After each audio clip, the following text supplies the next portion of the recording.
안녕하세요. 저는 40대 워킹맘입니다. 시간이 좀 흘러서 그런지 그때 그 일이 살짝 가물가물하기도 하지만 제가 겪은 일을 한번 써보려고 해요. 전 경기도에 살고 있어요. 집안 형편이 어려워 공부를 제대로 끝내지 못했고 고등학교를 중퇴 후 바로 취직을 했어요. 뭐 나쁘지 않은 삶이라고 생각했죠. 제 앞가림은 잘했으니까요. 하지만 불행은 연속해서 찾아온다고 제가 한참 취직하고 일을 하고 있을 무렵 부모님이 교통사고로 돌아가셨어요. 정말 제 인생에서 있을 수 없는 일이었죠. 저에게 친오빠가 한 명 있었지만 오빠와는 비교도 되지 않을 부모님이셨기에 상심은 말로 다 할 수 없었습니다. 그렇게 슬픔을 간직한 채 살아가게 되었어요. 그러다 시간이 흘렀고 20대 중반이 되었을 땐 지금의 남편을 만나 결혼을 하였죠. 남편은 무뚝뚝하지만 그래도 마음만은 따뜻한 사람이더라고요. 부모님이 안 계신 저에게 울타리가 돼줄 것만 같았으니까요.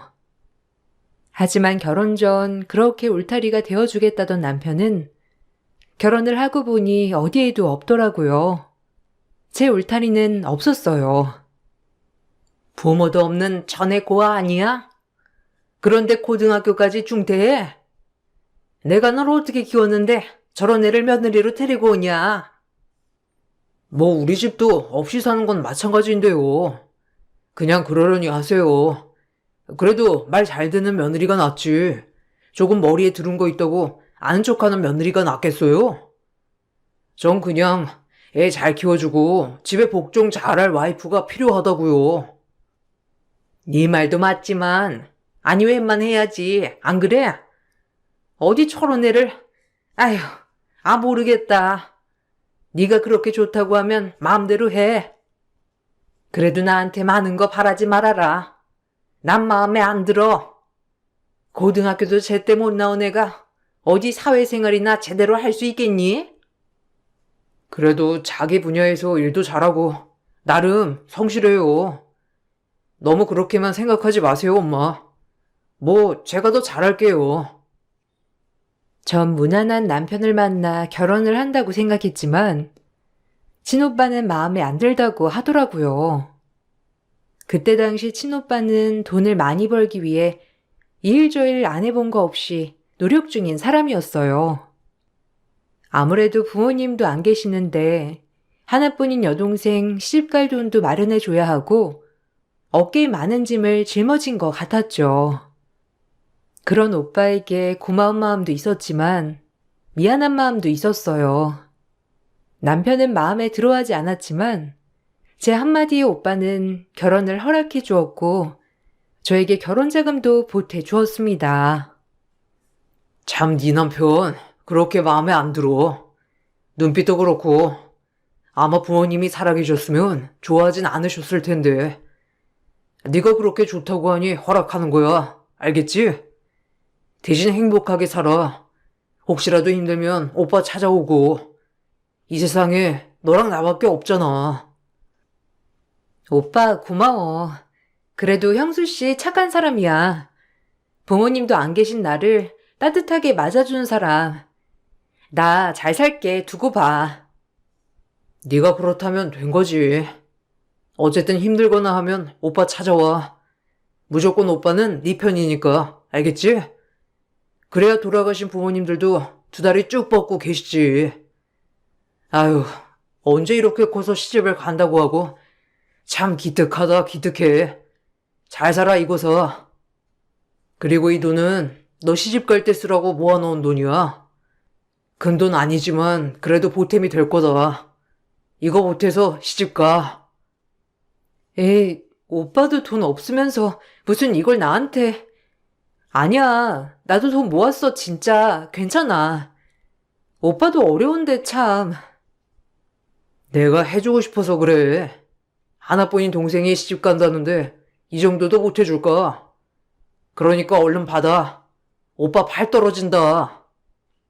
오빠가 힘들게 돈을 버는 걸 알았기 때문에 참 미안하더라고요. 그리고 고마운 마음이 들기도 했고요. 그렇게 저흰 결혼을 했어요. 모든 기대감을 안고 시작한 결혼 생활이었지만 현실은 저의 상상과는 다르게 흘러가더라고요. 야속하게도 말이죠. 결혼을 하고 보니 모든 게 달라졌어요. 제가 살아왔던 삶과는 반대로 짊어져야 할 것들도 많았고 해야 할 일도 많았어요. 모르고 결혼한 건 아니기 때문에 이해하려고 했어요. 하지만 내 편이 돼줄 것 같던 남편은 결혼하자마자 그 누구보다 남이 되더라고요. 그저 본인의 엄마밖에 모르는 철저한 효자가 된 것이죠. 시어머니와 제 사이에서 무조건적으로 시어머니 편이었어요. 얘, 어쩜 그렇게 간을 딱딱 못 맞추니?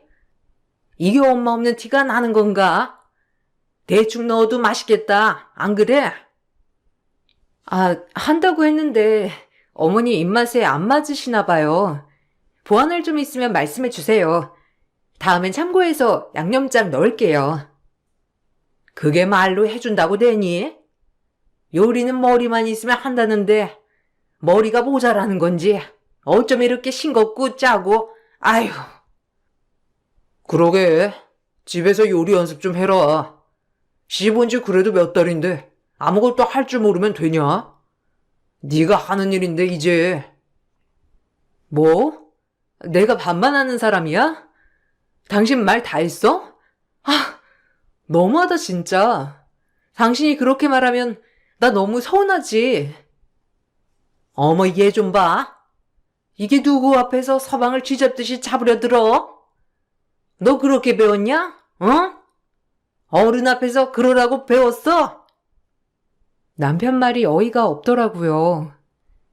결혼 전에도 가부장적인 모습은 보였지만 대놓고 저렇게 저에게 면박을 주는 모습을 보니 참을 수가 없었어요. 결국 그날 부부싸움이 시작되었죠. 하지만 뻔뻔하게 본인이 뭘 잘못했냐고 하는 남편을 보니 어이가 없었어요.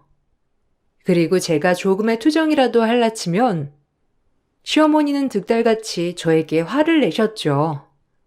어디서 화를 내냐고 말이에요. 아까 말 뭐야? 어머님 계셔서 내가 차마 말 못했는데 당신은 어쩜 그렇게 한 번도 내 편은 안 들어주는 거야? 내가 이 집에 시집 온 게 누구 때문에 온 건데 당신 하나 믿고 온 건데 그럴 수 있어? 당신이 그러면 어머님이 날 어떻게 생각하겠어? 안 그래? 아니 그냥 맞는 말 한 건데 뭘 그렇게 따지게. 솔직히 시집 왔으면 이 집 가풍에 따라야 하는 건 맞는 거지. 뭐? 가풍? 조선시대에서 왔니? 어쩜 말을 그렇게 해? 내가 믿을 사람이라곤 당신밖에 없는 거 알면서 진짜 실망이다. 아니 그냥 내 하고 요리 잘하게 좀 책도 보고 하면 되지. 이게 그렇게 따질 일이야? 너도 진짜 피곤한 스타일이다 정말. 나 지금까지 일하고 왔는데 이렇게 바가지를 긁어야겠어? 이러면 너만 힘들어져. 그냥 순응하고 살면 편할 것을. 참. 남편이랑은 대화가 되지 않았어요. 오히려 싸움만이 늘어갔죠. 애당초 그래서 이 부분은 포기하기로 했습니다. 솔직히 살면서 수백 번 갈라설까 생각도 했지만 참 야속하게도 그렇게 실행에 옮기기 쉽지 않더라고요. 언젠간 변할 거라는 믿음, 그리고 좀 더 나아지겠지라는 희망의 끈이 참 남편을 놓지 못하게 하더라고요. 시간은 흘렀고 저희에게도 아기 천사가 찾아왔어요. 임신을 하고 나니 남편도 달라질 거란 기대가 있었죠. 하지만 아이를 가지고도 모든 집안의 굳은 일은 제 차지였죠. 어느 누구 하나 제 몸 걱정해주는 사람은 없더라고요. 그저 임신을 하나 안 하나 저는 똑같이 이 집에 부엌대기 그 자체였어요. 속상한 날이었죠. 예, 가서 기름 좀 짜와라, 방앗간 가서. 한 10병 정도 말해놨으니까 이거 배낭 메고 가면 될 거다. 얼른 갔다 와. 아, 어머니, 저도 이제 배가 불러서 무거운 거 드는 게 좀 힘들더라고요. 이 일 끝나면 같이 다녀든지 할게요. 밖에서 일하는 사람 피곤하게 꼭 그래야겠니? 집에서 네가 하는 게 뭐가 있다고? 참나. 하나부터 10까지 진짜 마음에 안 든다. 어머님도 아이 가져보셨으니까 알 거 아니에요. 이런 게 얼마나 산모한테 부담이 되는지. 이랑 다녀올게요. 난 애 가져서도 다 했어. 그때 당시엔 내과에서 빨래도 했다. 쭈그리고 앉아서. 어디 이유 같지 않은 이유를 대? 잔말 말고 기름 짜와. 이미 전화 다 해뒀으니까 가지러만 가면 될 거야. 헛소리 말고 냉큼 다녀와. 괜히 나 열받게 하지 말고. 알겠니? 이런 것부터 티가 나는 거야. 못 배운 티. 어디 어른 말에 꼬박꼬박 말댔고? 말이라도 잘 들으면 내가 마음이라도 돌아서지. 에휴. 시어머니는 본인 때는 내과 가서 빨래도 하고 무거운 거 들고 잘만 다녔다며 기름 10병을 가지고 오라고 하셨어요. 남편에게 호출해봤지만 역시나 제 전화를 받지 않더라고요. 그렇게 저는 혼자 기름 10병을 짜러 갔어요. 8개월쯤 됐던 때라 배가 참 무거웠지만 배낭도 무겁고 정말 힘들더라고요. 배낭을 메고 택시를 타려고 가는 순간 친오빠를 우연히 만났어요. 친오빠지만 막상 창피하더라고요. 이렇게밖에 못 사는 꼴을 보이는 것만 같아서요. 오빠 역시 저를 보자마자 한탄을 하더라고요. 아니 너 힘들게 가방 메고 어딜 가는 거야? 오빠를 부르지. 임서방은 혼자 이걸 짊어지고 집에 가는 거야? 아, 임서방은 일하느라 바쁘고 그냥 후딱 택시 타고 가면 돼서. 뭐 오빠 안 불렀지. 난 괜찮아. 오빠도 얼른 갈 길 가. 데워다 줄게. 밥은 먹었어? 참 사돈도 너무 하신다. 며느리 이렇게 만삭인데 이런 걸 시켜? 안 봐도 훤하다 훤해. 아니야, 내가 하겠다고 한 거야. 오빠는 참, 그냥 후딱 다녀오면 되는데 뭘. 너무 그렇게 생각 마. 그나저나 오빤 어디 가는 길이야? 거래처 만나고 이제 들어가는 길이었어. 일단 다. 먹고 싶은 건 없어? 이렇게 만났는데 밥이라도 먹고 들어가. 오빠 바쁜 거 아니야? 난 괜찮은데. 그럼 우리 저기 가서 밥이나 먹고 얘기라도 좀 하고 가자. 이렇게 만났는데. 진오빠는 길에서 만난 저를 살뜰히 챙겨주며 비싼 레스토랑에 데려갔어요. 임신했지만 오랜만에 보는 레스토랑 식사에 눈이 돌더라고요. 그리고 이것저것 먹고 있는데 오빤 절 안쓰럽게 바라봤고요. 그 눈빛이 느껴졌지만 이상하게 그날 밥이 너무 맛있더라고요. 오랜만에 마음 편하게 먹어서 그런지 소화도 굉장히 잘 됐고 그렇게 맛있는 식사를 했어요. 비죽도 못 먹었어? 아, 왜 이렇게 말랐어? 임서방이 이런 것도 안 사줘? 너 고기 좋아하는데 더 잘 먹어야지 임신했는데. 아니, 사주지. 그냥 요샌 임신해서 뒤돌면 배고프고 뒤돌면 배고프고 그래서 그래. 새언닌 잘 지내지? 내가 새언니도 챙기고 해야 하는데 아무래도 시댁살이를 하니까 눈치가 보이긴 하네. 마음대로 외출하는 것도 눈치 보이고. 우리야 잘 지내지. 그나저나 참 너 걱정이다. 매번 이렇게 고생만 하는 것 같아서. 힘들면 오빠한테 얘기하라고 했잖아. 시어머니가 많이 면박 주셔? 요즘 때가 어느 때인데 그렇게 눈치를 보고 살아? 임서방이 잘 안 해줘?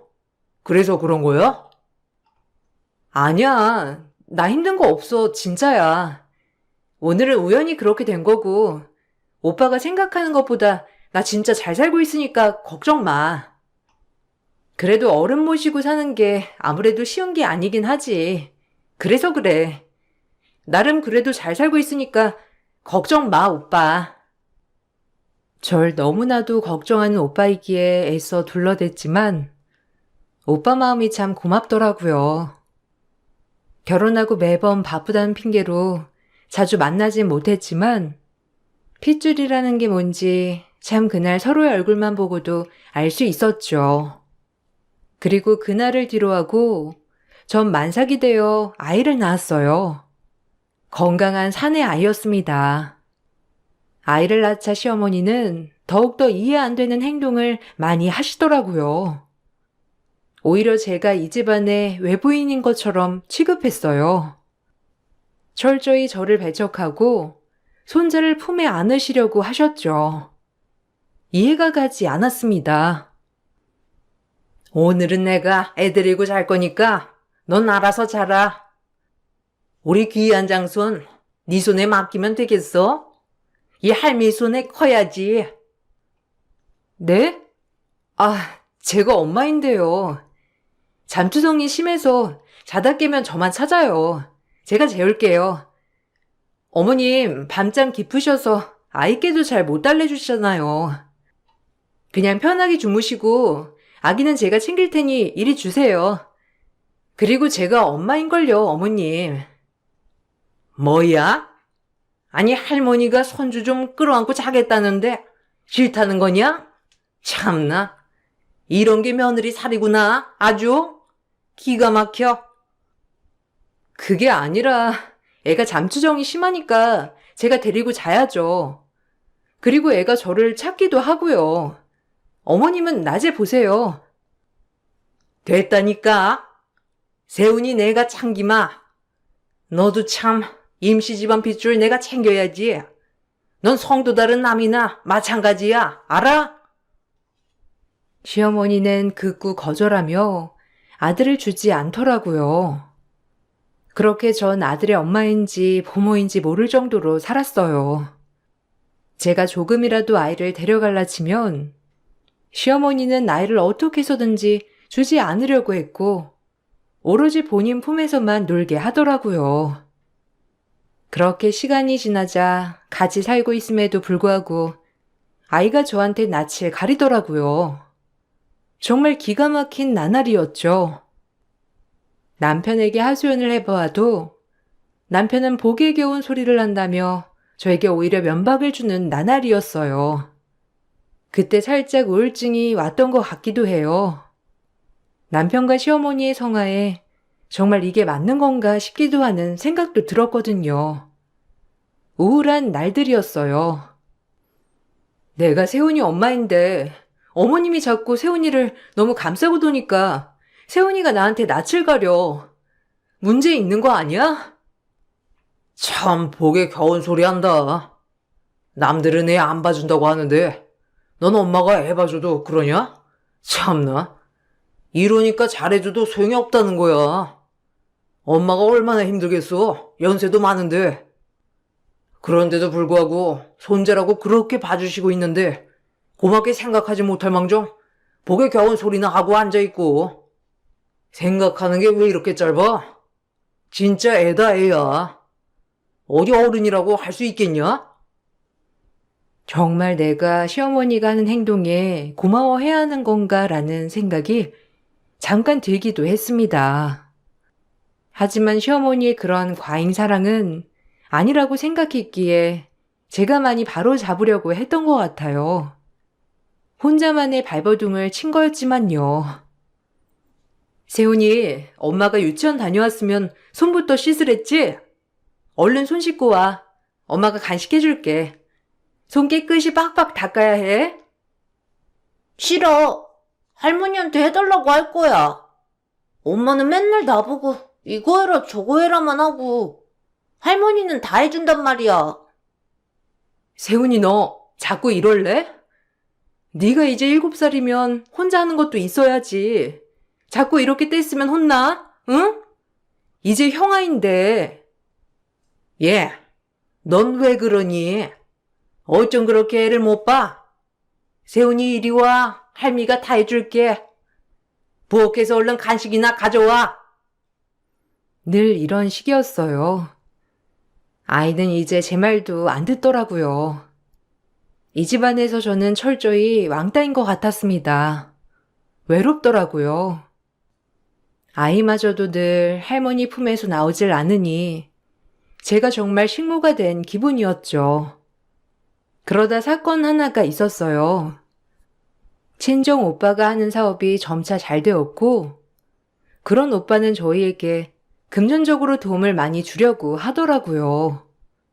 너무 고마운 일이지만 모든 걸 다 받기엔 염치가 없었기 때문에 번번이 거절하는 일도 많았고요. 하지만 오빠는 끝까지 저를 많이 생각하더라고요. 생각해봤는데 이제 나도 여유도 되고 엄마랑 상의해봤거든. 너희 집 하나 얻어주면 어떨까 하는데 어때? 에이, 무슨 집이야. 지금도 어머님네서 이렇게 살고 있는데 괜찮아. 그리고 그 돈 아껴서 오빠 사업 자금에 보태야지. 넓은 집은 아니더라도 작은 집 하나 구해줄 여유 정도는 돼서 그래. 엄마 아빠가 살아계셨다면 분명히 하나 해주셨을 건데. 내가 엄마 아빠 대신이니까 꼭 해주고 싶어. 시어머니 모시고 사는 게 어디 쉽냐? 너 표정만 봐도 알겠다. 지금 얼마나 힘든지. 임서방한테는 내가 잘 얘기해서 분가라고 얘기해 볼 테니까 너무 신경 쓰지 말고 일단 기다려봐. 오빠가 다 해결할게. 오빠의 아량에 너무 고맙더라고요. 동생이라곤 오빠한테 도움 하나 못 되었는데 이렇게 집까지 해준다고 하는 걸 보니 말만이라도 너무 고마웠어요. 그리고 역시나 남편은 오빠가 집을 해준다고 하니 입이 귀에 걸리더라고요. 공짜는 참 좋아하는 남편이었거든요. 형님이 그래도 염치는 있네. 본인 동생 내가 다 먹여 살리는 거 알아가지고 집 하나 해준다고 하시고, 안 그래? 그게 말이니 막걸리니? 내가 이 집에 사는 식모살이는 생각 안 해? 세훈이만 아니었으면 당신이랑 진짜 끝냈어. 알아? 참나. 누구나 안 그러고 싶은 줄 아나? 어쨌든 엄마한테도 잘 설명했으니까 빨리 이사갈 준비하자고. 드디어 내 집 장만하는구나. 오빠한테 고맙다곤 했어? 아무리 오빠가 여유가 되어도 그게 쉬운 일은 아닌데 오빠한테 고맙다고 해야지. 당연히 했지.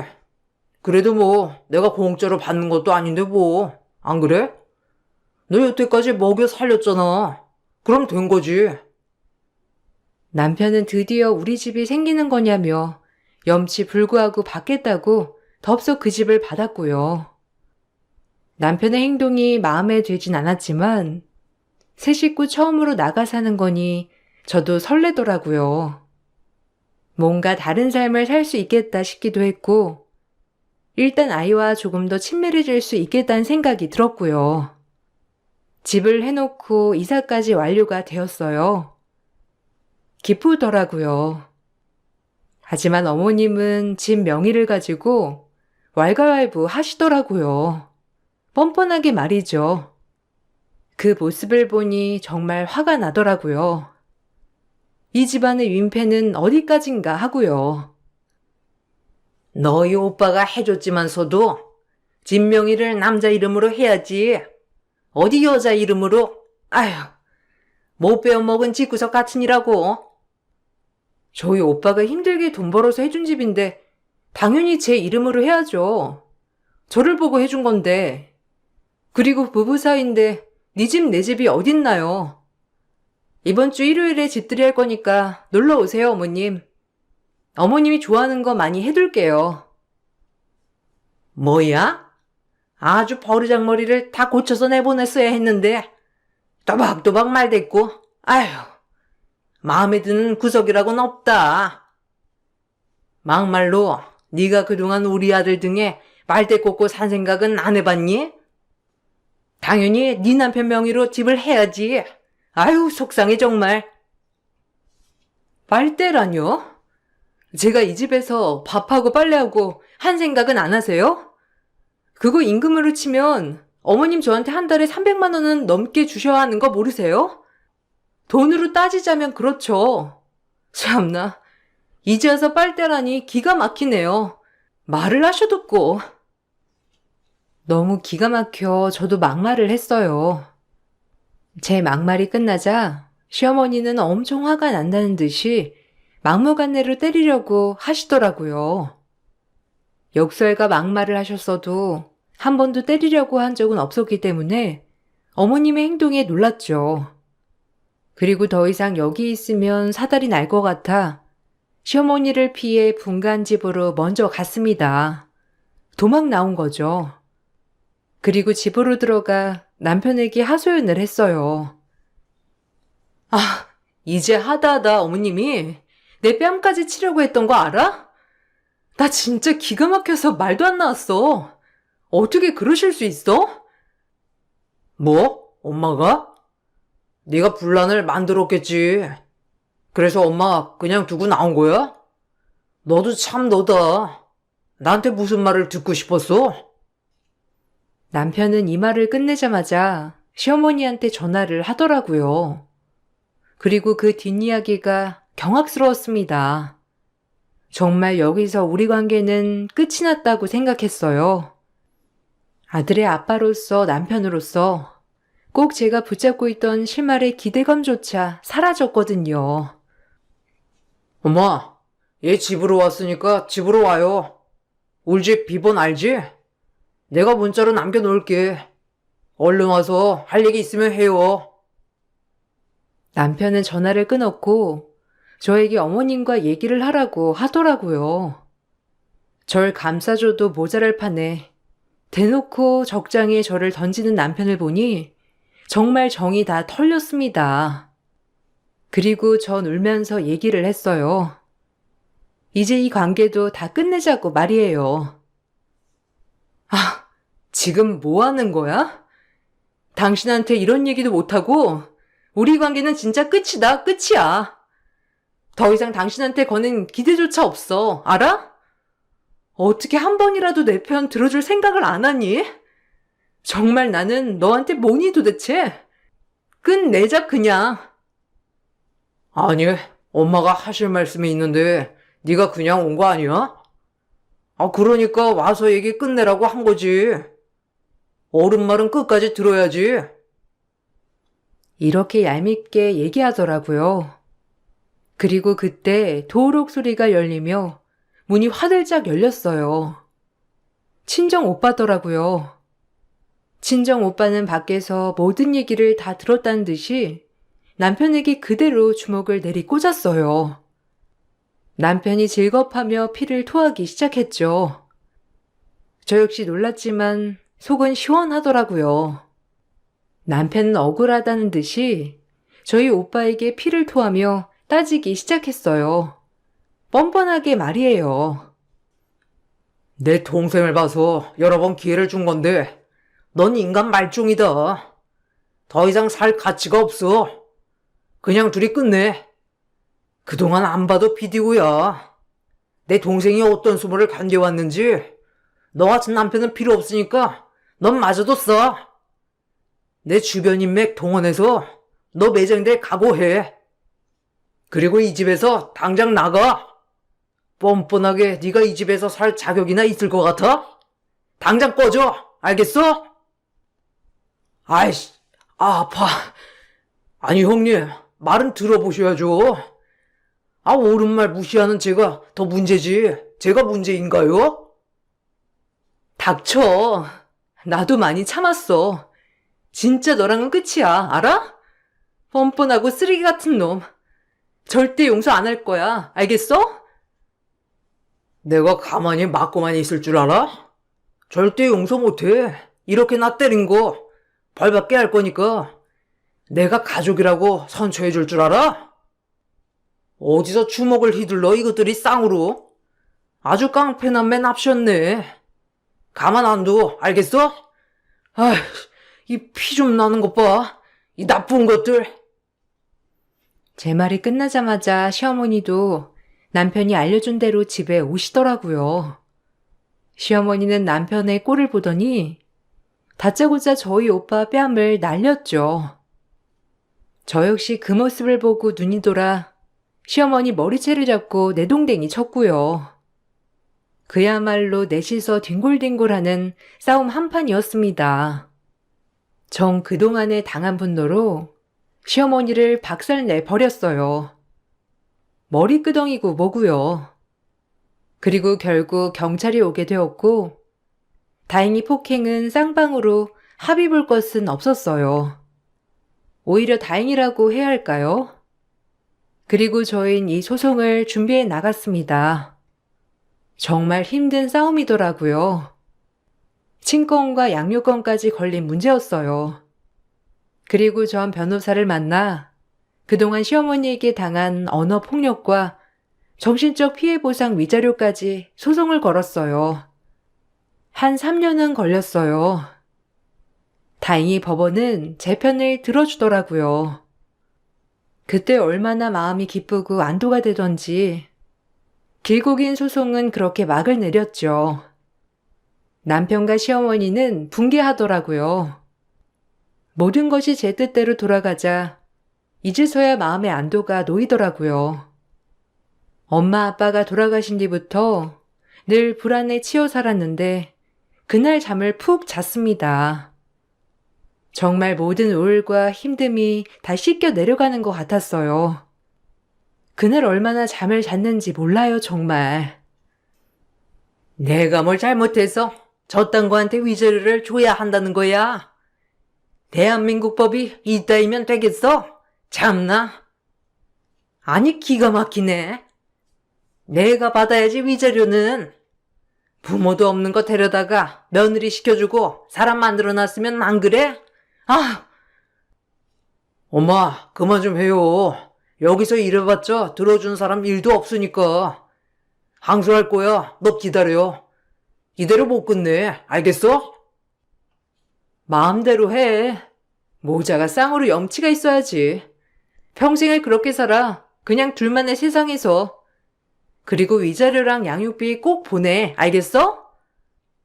아줌마, 당신 아들 잘난 것도 없이 집 한 채 없는 놈 누가 데려가겠어요. 안 그래요? 이제 나이가 적은 것도 아니고 큰 욕심부리다 다 잃었네. 이 집구석 꼴 좋다. 그니까 적당히 했어야지. 당신들은 벌을 더 받아도 모자라. 알겠어? 아, 정신 못 차렸네. 넌 내가 말했지? 온갖 거 다 동원해서라도 가만 안 두겠다고. 법정 책임은 이렇게 물고 이제 내가 내린 벌을 받을 차례야. 알겠어? 내 동생한테 함부로 대한 거, 상처 준 거 절대 용서 안 해.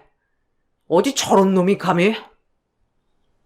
그리고 남편은 회사에서도 권고사직을 당했어요. 알고 보니 저희 오빠 거래처 사무실이었거든요. 거래처였기 때문에 사람 한 명 쉽게 자르는 건 일도 아니었죠. 오빠가 얼마나 그동안 남모르게 노력했는지 알겠더라고요. 오빠는 남몰래 그렇게 밤잠 못 자고 일해가며 정말 최고의 위치에 올랐어요. 오빠가 그렇게 남편 팔다리를 묶어놓고 남편은 권고사직까지 당하고 나서야 저에게 사과를 하더라고요. 아무래도 앞날이 막막하니 말이죠. 결혼하고 처음 들어본 남편의 사과였어요. 그렇게 듣고 싶었던 말이었는데 이제서야 듣게 되니 기가 막히면서도 웃기더라고요. 이렇게 쉬운 무릎이었는데 진작 나한테 미안하다고 하지 그랬니? 라는 생각도 들었고요. 참 고소하더라고요. 내가 당한 거 그대로 갚아주는 것 같아서 말이죠. 얼마나 싹싹 빌던지 아주 우습더라고요. 아니, 그래도 숨 쉴 구멍은 마련해줘야지. 내가 세훈이 아빠인데. 모유 먹고 살라고, 안 그래? 너무하다. 미안해. 그러니까 형님한테 잘 말해서 나 숨구멍 좀 트이게 해줘. 우리 집 지금 너한테 위자료 주고 개털이야. 알잖아, 우리 집 사정. 그러니까 너네처럼 없는 집이 더하다고? 왜 그랬니? 내가 더 없어서 무시했어? 인간 말종. 네가 알아서 해. 양육비 밀리면 소송 들어갈 줄 알아. 하루 벌어 하루 살든 너네 엄마한테 돈을 어디서 융통해 오라고 하든 네가 알아서 하라고. 알겠어? 쓰레기. 아, 내가 다 미안하다. 사과할게. 엄마한테도 얘기해서 사과하라고 할게. 그러니까 숨통만 쉬게 해줘, 제발. 우리 오빠가 성공해서 다행이지. 과거에 우리 오빠였다면 넌 이렇게 하지도 않았겠지. 이 인간 쓰레기 같은 놈아. 내가 당한 거 너도 똑같이 당해봐. 무시당하고 멸시당하고. 알겠어? 내가 너네 집에서 매일 당한 거잖아. 넌 아직 해보지도 않고 무릎부터 꿇니? 나랑 결혼한 것도 그냥 날 이용한 것뿐이야. 맞지? 내가 그때 미쳤었지. 미친놈. 어쨌든 잘 살아보렴. 세훈이 봐서라도 이러지 말자. 아빠가 그래도 번듯해야지. 내가 미워도 세훈이 좀 생각해줘, 우리 아들. 아니, 나 이제 그렇게 안 살아. 내가 당한 거 다 돌려주고 살 거야. 그러니까 너도 벌 받고 일용직이나 알아봐. 남편이 싹싹 빌었지만 그동안에 쌓여있던 울분이 많았던지라 고소하기만 하더라고요. 그리고 아이는 면접 때만 보여주곤 했어요. 시어머니도 이제서야 본인들이 큰일 난 걸 아셨는지 면접 때 잠깐 만나고 저에게 미안하다고 하더라고요. 뭐 진정성은 1도 느껴지지 않았지만요. 그저 본인들 지금 앞길이 답답해서 아쉬워서 한 소리 같았거든요. 실제로 용서가 되진 않았고요. 남편이나 시어머니의 무릎이 이렇게 쉬운 걸 알고 나니 되려 웃음이 나더라고요. 얼마나 속이 시원한지 고소했습니다. 미안했다. 사돈한테 잘 얘기해서 일하는 곳만이라도 편하게 해줘라, 응? 세훈이 아빠인데 너무하지 않아? 이제 와서요? 됐어요. 진작 잘하시지. 참나, 숨구멍 막히니까 비는 꼴이란 참 우습네요. 당신이 저한테 미안하다고 할 때도 있고요. 안 그래요? 평생 반성하며 그냥 사세요. 과거에 계속 후회하면서. 사람 우습게 본 죄 톡톡히 받는 겁니다. 세훈이를 봐서라도 봐줘라. 우리 아들은 잘못 없잖니. 내가 잘못이지. 그래, 이 늙은이가 주책이었어. 미안해. 당신 같은 엄마를 둔 게 죄지, 그 사람은. 그리고 교육도 잘못 받았고 잘못 컸고 그냥 달게 받으세요. 당신들의 벌이니까. 그리고 전 이혼을 하고 새 출발을 한 지 7년째예요. 다행히 이혼하고 오빠 회사에서 자리를 잘 잡아 지금까지 일을 하며 지내고 있죠. 워킹맘이자 싱글맘이기에 아이한테 미안한 마음은 여전하지만 그때 시어머니에서 살았을 때보다 아이도 훨씬 안정을 느끼더라고요. 모자 사이는 그 어느 때보다 좋고요. 친정오빠 덕분에 이렇게 살 수 있음에 참 고맙기도 하면서 가족이 최고라고 많이 느끼는 요즘이네요. 그땐 왜 이렇게 어리석었었나 라고 생각이 들지만 어렵기도 했고 사리 판단이 안 될 정도로 우울감이 계속 있었던 것 같아요. 모든 게 해결되고 나니 우울증은 말끔히 나아졌고요. 지금으로서야 참 행복하다고 느끼는 요즘이네요. 친정 부모님이 돌아가시고 계속 어둠 속에 갇혀있기만 한 것 같았는데 이혼을 하고 새 삶을 살면서부터 제 자신을 찾은 기분이에요. 물론 친정오빠의 도움이 컸지만 말이에요. 오빠도 저의 밝은 모습을 보니 참 좋다고 말한답니다. 너무 힘든 삶 같았지만 지나고 보니 그때의 내가 있기에 지금의 내가 있는 것 같아요. 부족한 글솜씨지만 읽어주셔서 너무 감사드리고 이 글을 읽으시는 분들에겐 좋은 일만 가득하길 바라겠습니다. 감사합니다.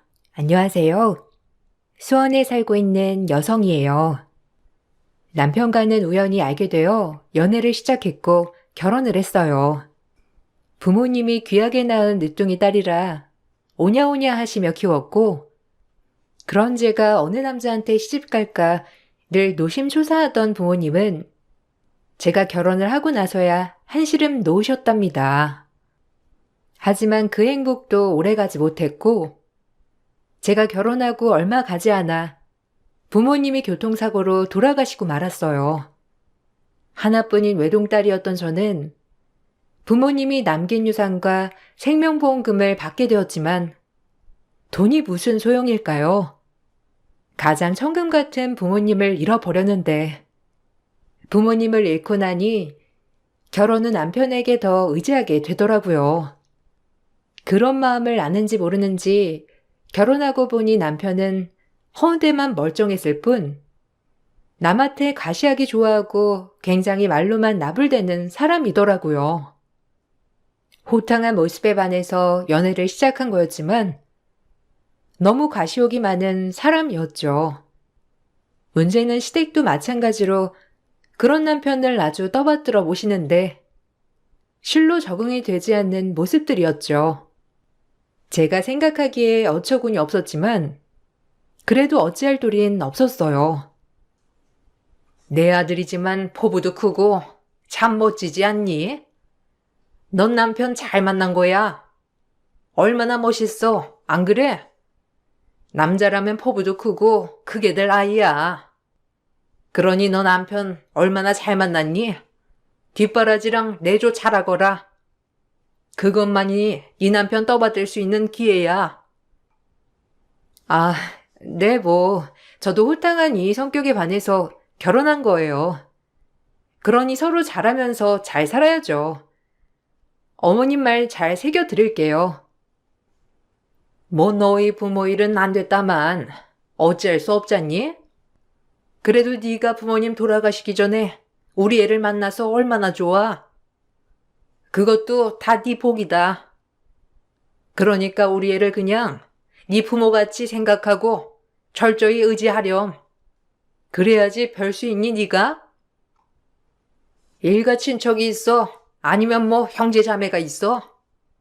의지할 때라곤 우리밖에 없는데 우리도 너무 안타깝게 생각하고 있어. 제 걱정해줘서 감사해요. 그러게요. 그나마 하나 있는 딸 시집 가는 것까지 보고 가셔서 다행이라고 생각해야 하는 건지.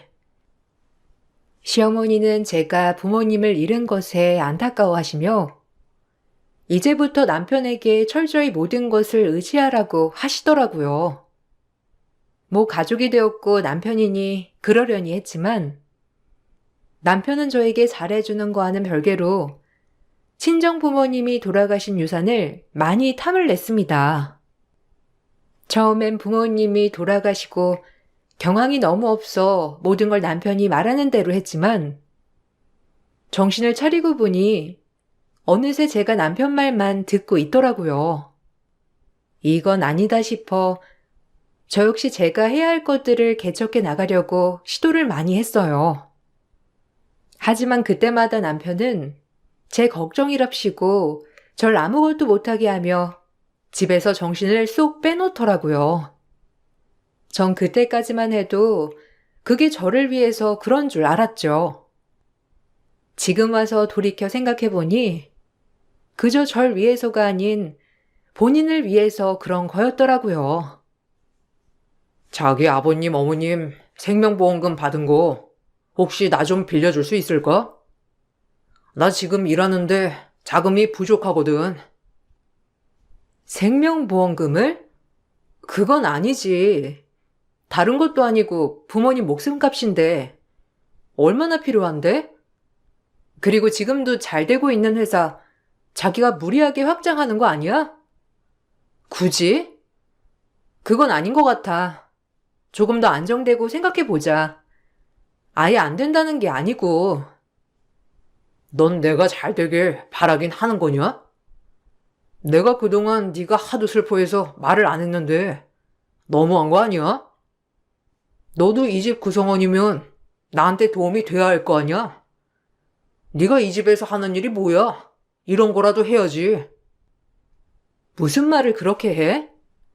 자기 나랑 사랑해서 결혼한 거지. 돈 때문에 결혼한 거 아니잖아. 어떻게 말을 해도 꼭 참 너무한다. 그러니까 도와달라는 거지. 남편한테 못 해줄 게 뭐가 있어? 우리 부부인데 평생 당신을 누가 책임져 줄 것 같아? 나야. 남편은 제가 이 집안에서 도움이 돼야 한다고 하면서 부부라는 게 뭘 해주고 안 해주고가 없는 건데 남편은 부모님을 잃고 심신이 미약해진 저에게 계속해서 모든 본인을 도와야 제가 잘 살 수 있다고 말했습니다. 하도 그런 말을 귀에 닦지 않게 들으니 그 말이 맞는 것 같더라고요. 전 남편의 사업을 조금씩 도와주기 시작했고 썩 마음에 내키진 않았지만 가정의 평화를 위해서요. 그리고 남편은 그렇게 해서 사업을 확장해 나가기 시작했어요. 다행히 사업은 잘 되었고 제 마음은 그렇게 썩 와닿진 않았지만 남편과 시어머니가 좋아하니 그걸로 되었다고 생각했죠. 그래야만 할 것 같았으니까요. 그렇게 그런 시간들의 반복이었어요. 잘했다, 잘했어. 그래, 그렇게 돈 아끼면 뭐하니? 네 서방 잘 되는 일인데 도와줘야지. 어디까지나 넌 집에선 내조해야 해. 그래야 네가 이 집구석에서 잘 붙어 있을 수 있어. 너같이 오갈 데 없는 애가 남편이랑 이혼이라도 하면 어쩌려고 하니? 이혼이라뇨? 어머님, 제가 이 집안에 도움이 꼭 되어야 하는 존재인가요? 남편과 저 마음 맞아 결혼했고, 그런데 제가 꼭 이 집안에서 그래야 하는 거예요? 저 너무 속상해요. 어머님도 그렇고, 이도 그렇고, 그놈의 돈. 속상해요, 정말. 어머, 얘가 왜 아침 대바람부터 눈물바람이야? 아침부터 될 일도 안 되겠다. 눈물 거둬라. 여자가 눈물바람을 날려? 우리 승용이나 되니까 너 데리고 살아주는 거지. 솔직히 말해서 얼마나 불행하니 네가? 결혼하자마자 부모가 한날 한시에 저 세상에 갔는데 우리 집이나 되니까 너 걷어준 거야. 까놓고 말해서 내가 원래 말을 돌려서 하지 못하잖니. 그러니까 네가 승용이한테 잘해야 해. 알겠지? 너만 잘하면 이 집에 아무 문제 없다. 내 말 너무 서운하게 듣지 말고 새겨 들어. 제가 뭐라고 해야 할지 모르겠네요. 부모 없는 게 죄도 아니고 저도 할 만큼 하고 있는데 늘 어머님은 잘하라고만 하시니. 여자가 잘해야 가정이 쓰는 거다. 그러니까 내가 너한테 이런 얘기도 하는 거지. 섭섭하게 받아들이지 마. 속상한 마음에 훌쩍였지만 시어머니는 저에게 될 일도 안 되겠다며 눈물을 그치라고 했는데 그때 당시 정말 너무 힘들었어요. 심적으로도 의지할 곳도 없는 느낌이었고 사람 만나는 것도 싫어지면서 철저히 고립되어 갔습니다. 아마 아시는 분들은 아실 거예요. 사랑하는 부모님의 갑작스런 부재는 얼마나 나의 삶에 영향을 끼치는지 말이에요. 그렇게 남편 사업을 계속해서 도와줬고 그나마 제가 남편을 도와줘야만 남편은 저에게 따뜻하게 웃어 보이더라고요. 이제 그리움을 서서히 잊어갈 때쯤 임신을 하면서 아이를 낳았고 무엇보다 내 핏줄이 생겼다는 것이 너무 좋더라고요. 아이가 생기니 집안에 소속감도 생긴 것 같고 행복했어요. 남편도 아이한테만큼은 다정한 모습을 많이 보여주어서 그런 모습들이 참 좋았어요. 애도 태어났겠다. 그래도 일이 떡떡 잘 풀리는구나. 우리 아들 하는 일이 말이야. 애가 태어난 만큼 네가 더 잘해야 해. 알겠지? 지금처럼 내조에 충실하고 돈에 대해서 아까워하지 말고 새겨들어. 네 서방이 잘 돼야 너도 잘 되는 거야. 아, 그렇죠.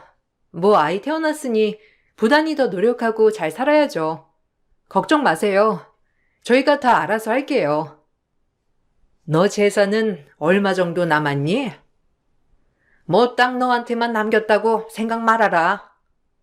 그게 다 너랑 우리 아들이랑 가족이니까 우리 아들한테도 그 돈에 대한 권한 있는 거 알지? 내가 혹시라도 네가 잊어버렸을까봐 얘기하는 거다. 혹시나 해서.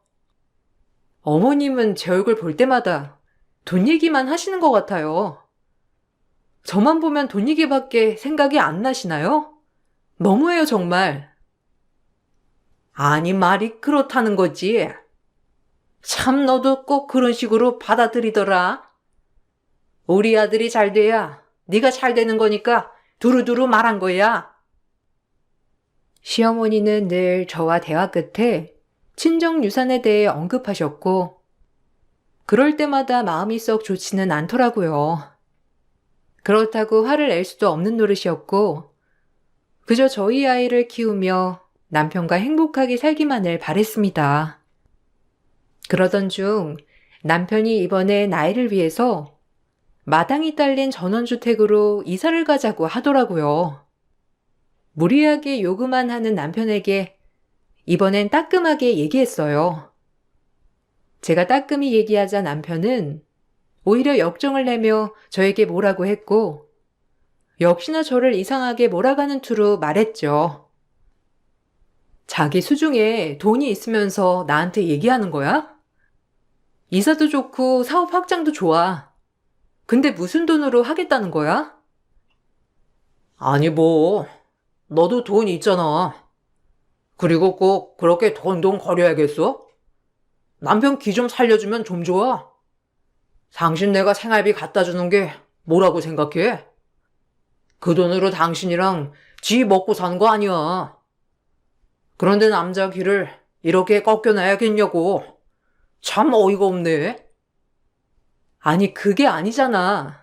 나도 돈 없어. 이제 우리 미래도 생각해야지. 그리고 지금 이 집이 뭐가 어떻다고. 꼭 내가 당신 돈 뜯어가는 사람처럼 얘기한다. 우리가 부부 맞긴 한 거야. 나 우리 지 아빠야. 근데 어떻게 그렇게 말을 해? 그런 뜻이 아니잖아. 그냥 아껴서 지금도 충분히 잘 살고 있으니까 좀 욕심을 내려놓자는 식으로 얘기하는 거야. 내가 이 정도로 버니까 너랑 지 먹고 사는 거라니까. 나 아니었으면 네가 이런 집에서 살 수 있을 것 같아? 돈도 네가 꼴랑 몇 푼 보태주면 내가 확장시키고 내가 더 불리는 건데. 너도 참 하나만 생각하고 둘은 생각 못하네, 진짜. 순간 당황했어요. 돈 얘기를 꺼내자 저에게 오히려 본인의 길을 꺾는다고 하는데 속상했어요. 돈 얘기만 나오면 예민해지는 남편과 무리하게 계속해서 뭔가를 버리려고 하는 남편을 막아야 한다는 것이 좀 힘들더라고요. 제가 돈을 풀어줄 생각을 하지 않자 남편은 집에도 안 들어오기 시작했는데 정말 황당 그 자체였죠. 아무리 전화를 해도 받지를 않더라고요. 어머님, 이 연락 돼요? 지금 제 전화도 안 받고 집에도 며칠째 안 들어오고 정말 미치겠어요. 무슨 일인지 아세요? 얘기 들었다. 아니, 큰 집 하나 있으면 얼마나 좋아? 너 둘째 낳을 때도 그렇고, 그리고 네 서방이 좀 해달라는 건데 그렇게 돈으로 무시했다며? 너네 친정부모가 남겨준 유산 움켜쥐고 있으면서 갑질하니까 좋으니? 진짜 어이가 없어서 원. 네? 갑질이라뇨. 그리고 저 그동안 할 만큼 했어요. 지금 사는 집도 나쁘지 않고 둘째 낳고 살아도 충분하다고 생각해요. 그런데 꼭 큰 집으로 이사를 가야 하나요? 저 정말 이해가 안 가서 그래요. 그리고 저희 부모님 목숨값을 왜 그렇게 저한테 대놓고 요구하시는 건데요? 제가 그동안 말씀을 안 했지만 정말 너무들 하시네요. 그저 돈. 진짜 지겨워요. 제가 처음으로 시어머니에게 이렇게 얘기하자 시어머니는 당황했는지 아무 말도 못한 채 입만 떡 벌어지더라고요. 그러고 이내 정신을 차리시곤 저에게 막말을 일삼으셨고 오갈 데 없는 저는 참 서럽더라고요. 갈 친정이 있나 만붙일 형제가 있나 이런 모욕을 듣고 내가 여기 있어야 되나 싶은 생각이 그 순간에 들더군요. 딸아이를 낳아서 그런지 몰라도 제 마음은 그전보다 더 독해져 있었어요. 하지만 제가 아무리 말을 해도 시어머니는 제 말을 들을 생각조차 하지 않더라고요. 어머, 넌 말하는 것 좀 봐. 그동안 어떻게 참고 살았냐? 아주 못돼 먹어가지고. 그동안 우리가 너 돈 뜯어간다고 생각했던 거 아니야? 너 진짜 섭섭하다. 네 남편 밖으로 놔두라도 나도 이제 모른다. 다 네가 하기 나름인데 뭐. 조언을 해줘도 진짜 어떻게 그렇게 받아들이는지 너 정말 별로다 별로야. 아주 은혜를 원수로 갚니? 실망이다 정말. 어머님, 그게 아니고요. 제 말씀 좀 들어보세요. 좋은 일 없이고 매일 저를 휘두르려고 하시니까 그런 거죠. 제가 모를 것 같아요? 내가 널 휘둘러? 내가 널 위해서 해준 말인데 그렇게밖에 못 받아들인다고 하니? 참 내가 할 말이 없구나. 어쨌든 네 신랑 나가서 뭐라고 다니던지 네가 알아서 생각해. 너랑은 말이 안 통해. 너같이 피해의식에 똘똘 뭉친 애한테 무슨 말을 해? 시어머니는 더 이상 저와 얘기하고 싶지 않다며 얘기를 거부하였고, 그로부터 일주일이 지난 시점, 아무렇지 않게 남편이 집에 들어왔어요. 남편은 집에 들어와서 또다시 돈을 요구했고, 이번에도 안 주면 정말 나가겠다는 뉘앙스로 얘기하더라고요. 인간이 어쩜 저렇게 이기적인지, 내가 왜 이런 사람과 결혼을 했는지 각성이 되면서 그날 대판했습니다. 어떻게 된 거야? 아, 돈 때문에 집을 나갔다는 게 말이 돼? 전화도 안 받고 당신 이렇게 무책임한 인간이었어? 당신이 왜 날 무시했잖아. 그러니까 그런 거지. 누가 무시하래? 바깥에서 일하는 남편 무시하는 게 말이 된다고 생각해? 무시는 누가 무시야. 당신이 너무 무리하게 요구하니까 얘기를 해보자는 거지. 당신도 진짜 너무한다. 어쩜 그래? 남편이 하는 일에 태클 거는 게 무시하는 거지. 내가 다 생각해 놓은 미래가 있는데 따라오기만 하면 된다니까. 당신만 딱 투자를 해주면 우리의 완벽한 미래를 펼칠 수 있단 말이야. 그러니까 협조 좀 해. 나 당신이 협조할 때까지 집에 안 들어올 거니까 그리 알아. 이렇게 무시당하고는 못 살아. 가장이 가장의 위험이 있지. 집에서 내조하는 아내가 날 무시하는데 내가 밖에 나가서 뭘 할 수 있겠어? 무시라니. 당신이랑 도저히 말이 안 통한다. 집을 나가겠다고? 나랑 지인은 당신한테 아무것도 아닌 사람들이야?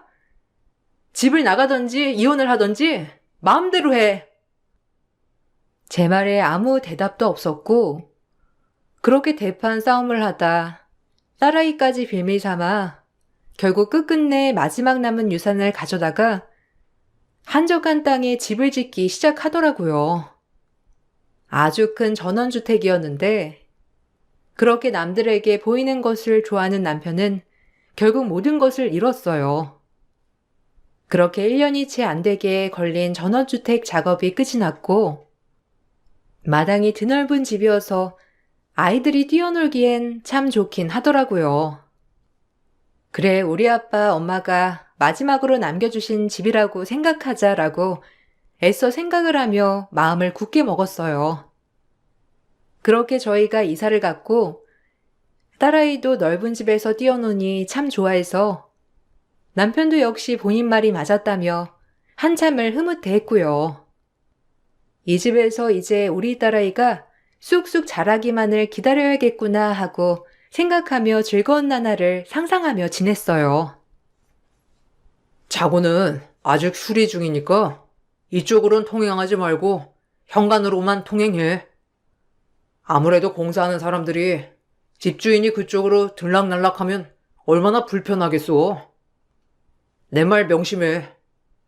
아직 완료될 때까지 그쪽으론 다니지 마. 알겠지? 명심해. 알겠어. 그럼 공사는 언제쯤 끝나는 거야? 그래도 주택 짓는데 꽤 걸리네. 마당 있는 집으로 이사 가니까 그래도 지희도 참 좋아하고 나도 좋네. 여기서 좋은 일들만 많이 일어났으면 좋겠다. 어머님도 초대해서 슬슬 집 구경 시켜드려야지. 바닥 공사 끝나려면 3개월은 넘게 걸린대. 그러니까 주의해서 지내자. 그쪽으로는 얼씬도 말라고 불편할 테니까. 남편이 마음먹고 지은 집이니 이왕이면 남편 기분이 좋아지라고 말을 해줬고 저흰 이사 기념으로 시어머니를 초대하여 대접을 할 준비를 했어요. 시어머니는 처음에 집에 내리더니 차고 쪽으로 어슬렁거리시더라고요. 한참을 주방에서 음식을 하고 있는데 인기척이 너무 없자 제가 어머님을 찾아 나섰는데 차고 쪽에서 누군가와 대화하는 소리가 들리더라고요. 이상하게 뭔가 숨기는 느낌도 들었는데 그때는 그냥 별 대수롭지 않게 생각했어요. 워낙 시어머니도 말이 통하는 스타일은 아니었거든요. 어머님, 거기서 뭐 하세요? 아직 거기는 공사가 다 안 끝나서 지아빠가 그쪽으론 출입하지 말라고 하더라고요. 간다. 아니, 여기 그냥 뭔지 구경만 한 거야. 올 필요 없어. 내가 갈게. 구경하다 보니까 여기까지 왔네. 어여 들어가자. 근데 누구랑 얘기하시지 않았어요? 어머님 뭐 아시는 분 있으신 거예요? 저도 좀 소개해 주세요. 누군지. 아니라니까. 얘가 왜 이래? 얼른 들어가자. 밥은 다 했니? 어디 오랜만에 네가 한 밥 먹어나 보자. 얼마나 잘했을까? 여기 아주 먼지가 많이 날리니까 너 기관지도 약한데 얼씬도 말거라. 아유, 먼지 좀 봐. 들어가자꾸나. 집도 넓고 좋네. 시어머니는 제가 잘못 들은 거라며 한사코 말리셨고 그런 저희는 다시 집에 들어가서 밥을 먹었어요. 시어머니와 남편의 얼굴이 뭔가 죄를 지은 듯한 가시방석같이 보였지만 뭐 무슨 일이야 있겠어 싶었고 그렇게 하루하루가 흘렀죠.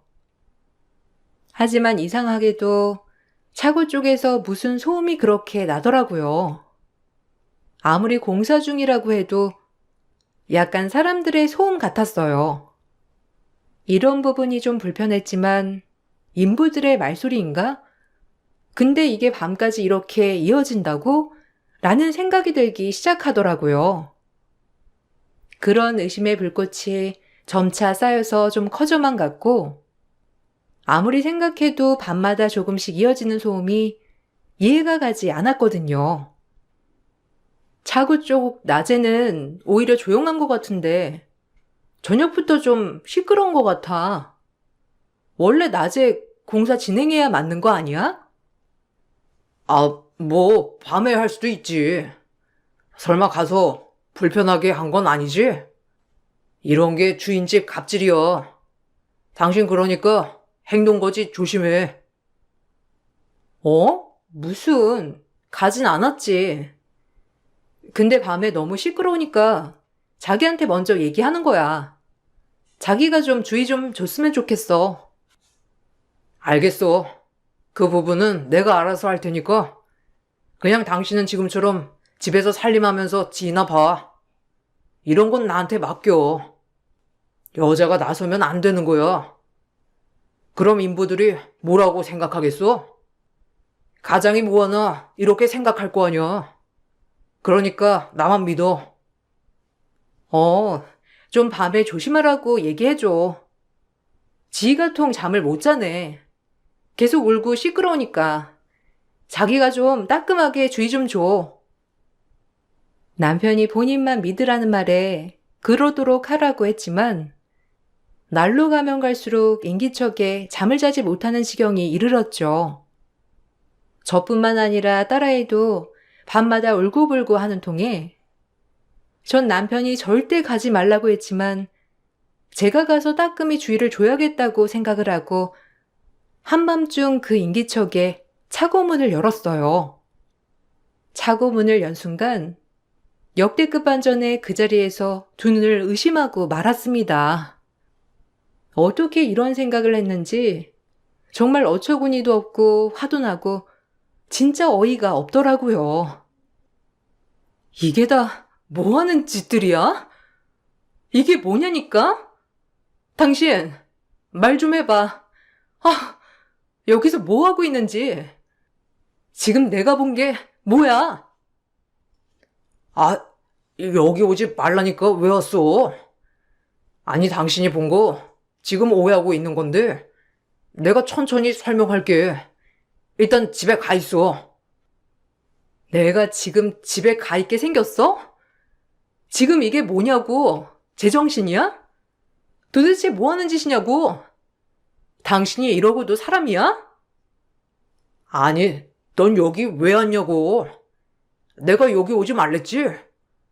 우리 비즈니스 중이니까 일단 빨리 들어가. 이따 얘기해. 비즈니스? 돌았구나 진짜. 너 이게 무슨 짓인 줄이나 알아? 네가 인간이야? 평소에 이러고 돌아다녔던 거니? 차고 문을 열고 확인한 순간 차고 안에서는 화투판이 벌어지고 있었습니다. 그들끼리 최대한 목소리를 작게 한다고 했는데 역시나 집까지 들렸던 거고 하얀 연기를 뿜으며 현금다발에 아줌마 아저씨 할 것 없이 거기서 다 화투를 치고 있더라고요. 어이가 없었죠. 아유, 피박에 광박에 거기 돈 좀 주셔. 내가 오늘 다 가져가야지. 아니, 우리 이사장 때문에 여기 아주 좋구먼. 걸릴 일도 없고. 아유, 그러니까 하우스에서 하던 것보다 안락하기도 하고 여기선 절대 들킬 일이 없잖아. 안 그래? 아주 똑똑하다니까. 저 사람은 법 피해가는데 도 같은 사람이잖아. 뭐 지난번에도 오락실 같은 거 운영하고 이제 하다 머리가 참 비상이여. 저희 남편은 그곳에서 장소를 제공해주고 수수료를 떼어먹는 사람이었는데 정말 어이가 없더라고요. 내 집에서 이런 행동들을 하다니. 전 그 길로 바로 핸드폰으로 동영상을 찍었고 사진을 다 찍었어요. 그리고 바로 경찰을 불렀습니다. 저희 집이 좀 외진데 있어서 그 사람들이 도망가거나 할 겨를도 없이 경찰이 출동했고 남편은 조사를 받게 되었는데 조사를 받으면서도 반성은 절대 안 하더라고요. 그저 저를 원망하는 눈빛과 말투, 네가 다 망쳤다는 듯한 어조. 정말 황당하고 어이없었어요. 그리고 장소를 제공받은 사람들 또한 저희 남편을 원망하는 눈으로 쳐다봤고 아주 끼리끼리더라고요. 온갖 정이 다 털렸어요. 네가 다 망쳤어, 알아? 내가 벌어다 준 돈으로 편하게 사는 게 내 뒤통수를 쳐? 네가 그러고도 무사할 것 같아? 네가 벌어다 준 돈? 정신 나갔구나. 그동안 사업한다고 가져갔던 돈들이 이런 일을 하려고 쓰였던 거니? 나 가만 안 있어. 내가 미련했지. 아기 아빠라는 이유로 널 그냥 믿었으니까. 이제 절대 안 믿어. 내가 다 뺏어올 거니까 두고 봐. 무식하면 말을 마. 너도 한 배를 탄 거야, 알아? 내가 벌어다 준 돈으로 얼마나 행복하게 지냈어? 그러니 너도 동조한 거라고. 어디 그렇게 말해봐.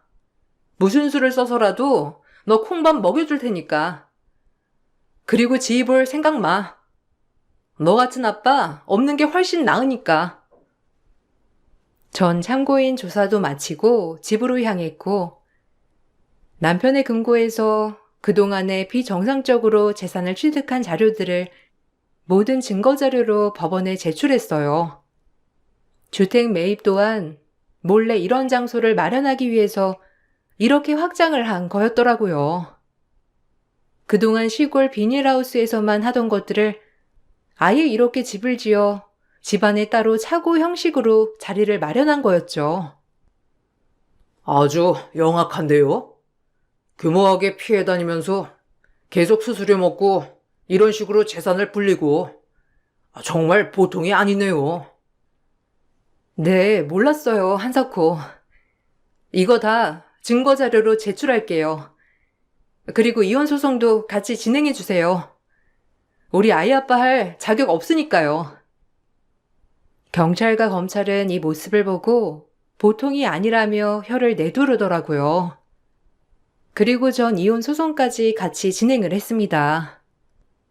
남편 아니면 난 이제 내 가족이 한 명도 없다는 두려움으로 늘 남편을 믿고 지지했지만 무슨 용기인지 정말 생각이 전환되더라고요. 아이에게도 이런 아빠보다 없는 게 낫다고 생각이 들었고, 남편의 수사가 이어지자 시어머니는 저에게 막말을 해대며 다시 모든 걸 제자리로 돌려놓으라고 하더군요. 어이가 없었고 저 역시 시어머니에게 막말을 한가득 했어요. 너 누구 돈으로 그렇게 호사했어? 이제 와서 네 남편한테 죄를 물어? 얼마나 너희 먹여 살리려고 그렇게 악착같이 노력했는데 네가 뒤통수를 쳐? 네가 화근이야, 애초에 네가. 우리 아들 이렇게 된 것도 너 때문이야. 꼴랑 그깟 유산으로 우리 아들 무슨 사업을 할 수 있었겠어? 그러니 이런 거나 해대는 거지. 너희 먹여 살리려고. 입이 있으면 말을 해봐. 정신 나간 노인네가 뚫린 입이라고 막말하네. 내가 그동안 그래도 참았어. 가족이라는 이유로 내가 이해해야지 했다고. 근데 뒤에서 이딴 짓을 해놓고 이것 또한 나 때문이라고? 내 돈 야금야금 가져가서 겨우 한다는 짓이 이딴 일이야?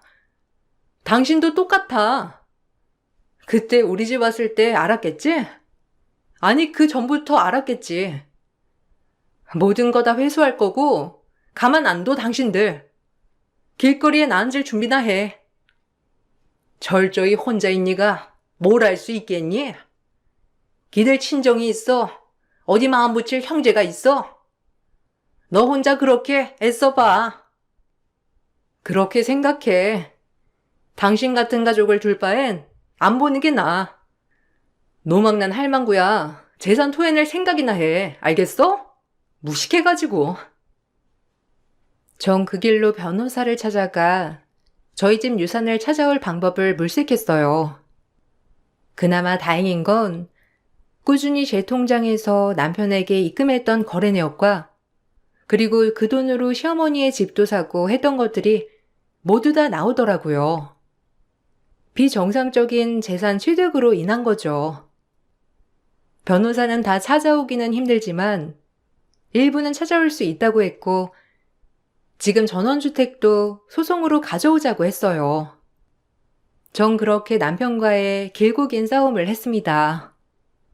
저와는 별개로 잘못된 장소를 제공한 수법의 죄를 받고 그리고 저와 이혼소송 또 재산분할의 소송이 이어졌어요. 3년이 넘게 걸렸고 저도 그 일에 가담하지 않았다는 증거 자료들을 제출하느라 꽤 긴 싸움이 흘렀던 거예요. 하지만 옆에서 변호사님이 많이 도와주셔서 다행히도 모든 돈은 아니었지만 엄마 아빠가 남겨주신 유산으로 지은 집을 되찾을 수 있었고 남편은 구속이 확정되었어요. 구속이 확정되니 친권과 양육권은 자연스레 박탈되었어요. 그리고 시어머니 또한 남편의 잘못된 재산 취득으로 인해 집을 매매한 것이 들통나서 그 집을 나가게 되었죠. 제가 쓰고 있던 핸드폰이 통화를 할 때마다 자동 녹음이 되는 핸드폰이어서 그동안 남편과의 통화, 어머님과의 통화 내역으로 인해 저는 절대 이 일에 가담하지 않았다는 것이 확실시되었고 시어머니와 남편은 한통속이라는 결론이 내려졌어요. 아이고, 내가 진짜 미치겠다. 아주 여자 하나 잘못 들여서 이게 뭔 고생이라니? 정말 우리 아들이 왜 구속이 돼? 열심히 산 것밖에 없는데 다 너 때문 아니야? 내가 그리고 이 집을 왜 토해내야 하냐고? 너 잘못 생각하나 본데 우리가 없으면 넌 무조건 혼자 지내야 돼. 알아? 네 가족 단 한 명도 없이 넌 철저히 혼자라고. 그런데도 불구하고 네가 그래? 당신 같은 가족 필요 없어. 모든 돈을 회수 못한 게 안타까울 뿐이야. 내가 돌았지. 이딴 집구석에 뭘 믿고. 지 절대 볼 생각 마. 당신들이랑 절대 교류 못하게 할 거니까. 인생이 비합법적인 인간들 감히 날 속이고 뒤에서 이런 짓을 해? 아직 벌을 덜 받았어. 우리 지가 우리 집 핏줄인데 내가 왜 지 일을 못 봐? 네가 뭔데 우리를 끊어내? 네가 그러고도 무사할 줄 알아? 저기요, 벌금 낼 돈이랑 당신 집 구할 생각이나 하세요. 이제 다 가압류 들어갈 건데 정신 못 차리고 헛소리 하네 아주. 시어머니는 결국 그 집에서 쫓겨나게 되었고 있는 돈으로 어떻게 해서 작은 원룸을 하나 얻었어요. 그들이 원하던 삶이 아주 다 물거품이 돼버린 거죠. 쉽게 돈을 벌려고 했던 어리석음이 이렇게 법적 절차로 돌아올 줄 아마 몰랐겠죠? 그리고 저 역시 그들 말에 늘 오냐오냐 할 줄 알았겠죠. 조금 어리석었던 날들이 있었지만 그래도 이렇게 마무리를 지을 수 있다는 것을 감사하게 생각을 하는 요즘입니다. 남편은 형량을 세게 받아 나올 생각도 못하고 있고요. 그런 인간이 사회에 나와봤자 뭘 할 수 있겠냐마는 말이에요. 시간은 정말 오래 걸렸지만 그래도 어느 정도의 돈도 회수할 수 있어서 다행이라고 여겼죠. 그 후로 전 남편이 지은 전원주택을 팔았는데 다행히 신축이고 집은 잘 지어놨기 때문에 후한값에 팔릴 수 있었어요. 그리고 저희는 딸과 경기도로 이사를 왔고 우연히 그 집을 매매하고 다시 구매한 경기도의 집이 폭등을 하면서 저는 그래도 딸아이와 걱정 없이 살 수 있었어요. 그리고 돌이켜보니 정말 제 마음이 그때 왜 이렇게 심신미약이었나 싶더라고요.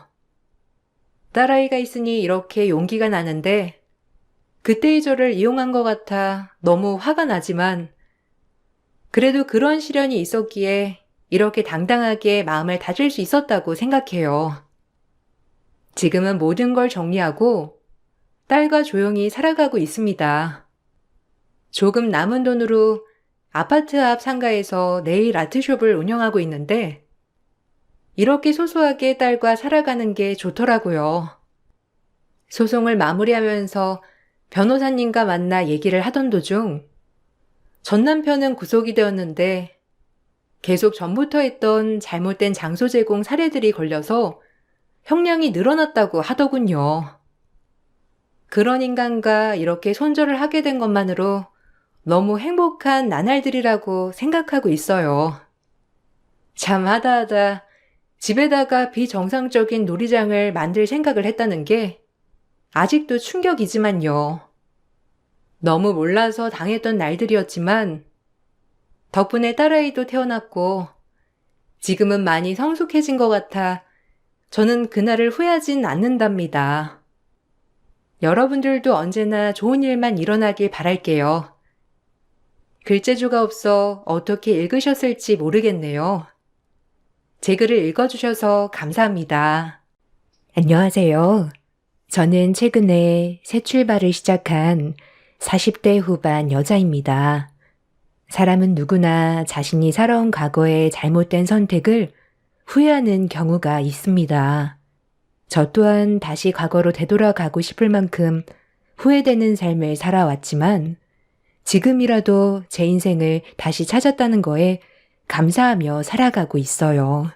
남편과 결혼 생활한 지 16년 차가 넘어갔지만 인연이 아니라는 것을 느끼게 되면서 이혼을 결정하게 되었고 지금은 중학생이 된 아들, 딸과 함께 살아가고 있습니다. 모든 걸 정리하게 되니 지금 제 마음은 한결 편안해졌어요. 여유가 생긴 지금 살아온 인생을 되돌아보니 무엇 때문에 발버둥 치면서 살아왔는지 모르겠습니다. 한 번뿐인 삶을 좀 더 여유 있게 즐기면서 살아도 되는 거였는데 누구나 그렇듯 먹고 살기 위해 앞만 보면서 달려오다 보니 제 몸 하나 챙기지 못했던 것 같아요.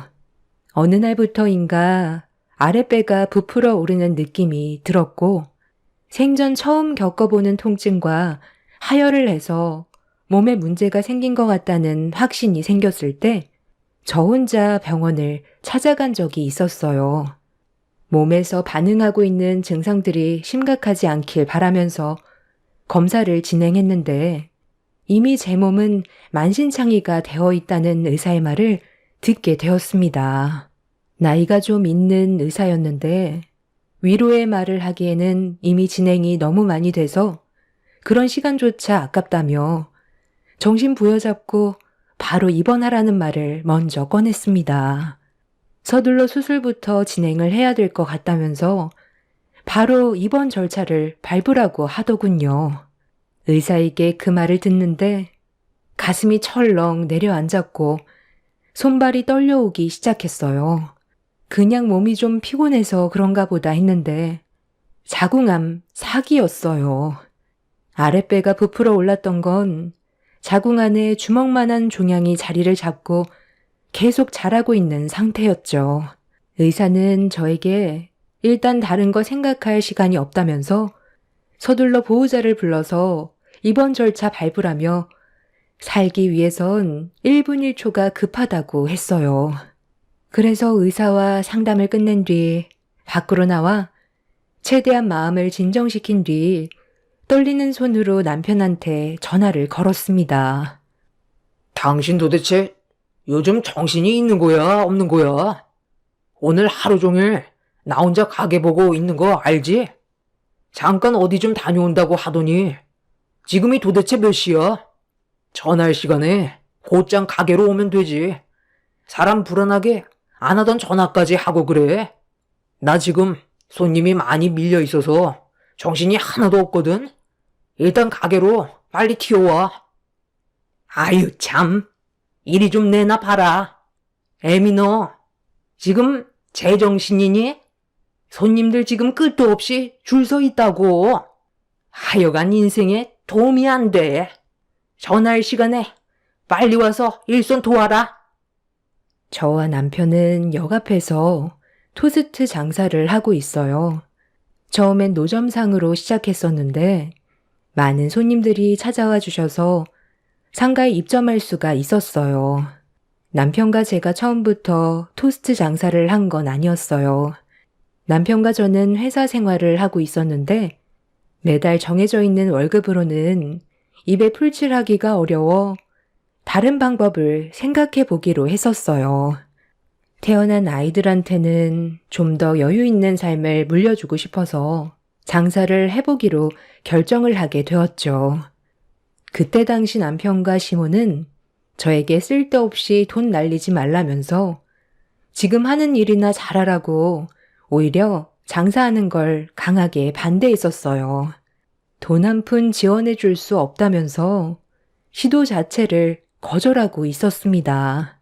좀 더 잘 먹고 잘 살고 싶어서 한 푼이라도 더 벌기 위해 남편과 상의를 한 건데 절대 안 된다는 남편의 말에 너무 큰 실망을 하게 되었고 더 오기가 생기더라고요. 보란 듯이 잘 돼서 남편의 선택이 잘못된 거라는 걸 알려주고 싶었습니다. 그래서 부모님께 어느 정도의 금전적인 도움을 받아 장사를 시작하게 되었습니다. 처음 해보는 노점상이었지만 열심히 노력한다면 분명 좋은 결과로 되돌아올 수 있을 거라 믿었어요. 남편과 시모는 제가 역 앞에 차린 노점상을 보더니 돈만 날리게 생겼다면서 분명 후회할 거라고 부정적인 시선으로 바라보면서 온갖 불만은 다 터뜨렸어요. 그런 상처되는 말들을 듣게 되자 더 잘 되고 싶은 마음에 제가 가져가는 것보다 손님들께 더 드려서 소문 좀 많이 내달라고 아낌없이 퍼줬습니다. 손님들은 제가 성공하고 싶어 한다는 마음을 알았는지 어려운 상황에 도와주셔서 빠르게 자리를 잡을 수 있었고 역전에서 출퇴근 시간만 되면 많은 손님들이 찾아와 주셨습니다. 벌어들이는 수익은 많지 않았지만 그래도 안정적으로 운영할 수 있다는 거에 감사했어요. 하나의 토스트를 팔아 많은 이윤을 남기기 위해 속재료를 아끼는 것보다 적게 남아도 속재료를 아낌없이 채워 넣어 손님들이 만족하신다면 분명 또다시 찾아와 줄 거라 믿고 있었어요. 항상 손님 입장에서 생각을 하면서 장사를 하다 보니 그 결과는 좋았고 열심히 노력하는 모습을 뒤에서 지켜본 남편과 시모는 장사가 잘 되자 본인들이 잘못 생각했었다고 인정하면서 그제서야 가족끼리 도와야 하지 않겠냐며 들어왔어요. 그리고 제 옆에서 부족한 일손을 돕기 시작했고 부모님께 빌렸던 돈과 대출금까지 전부 갚을 수 있었습니다. 그리고 남편도 다니던 회사를 그만두고 전적으로 장사하는데 매진하게 되었죠. 그렇게 앞만 보면서 열심히 살아오다 보니 어느새 노점이 아닌 상가에 가게를 차릴 수 있었는데 16년의 세월 동안 쉬지 않고 달려왔는지 망가진 제 몸은 돌이킬 수 없는 결과로 이어졌어요. 혼자서 감당할 수 없는 정신적인 충격 때문에 남편한테 전화를 한 거였는데 저보단 눈앞에 보이는 손님들이 우선이었습니다. 다시 침착하게 연락을 시도했지만 남편은 제 전화를 받지 않았어요.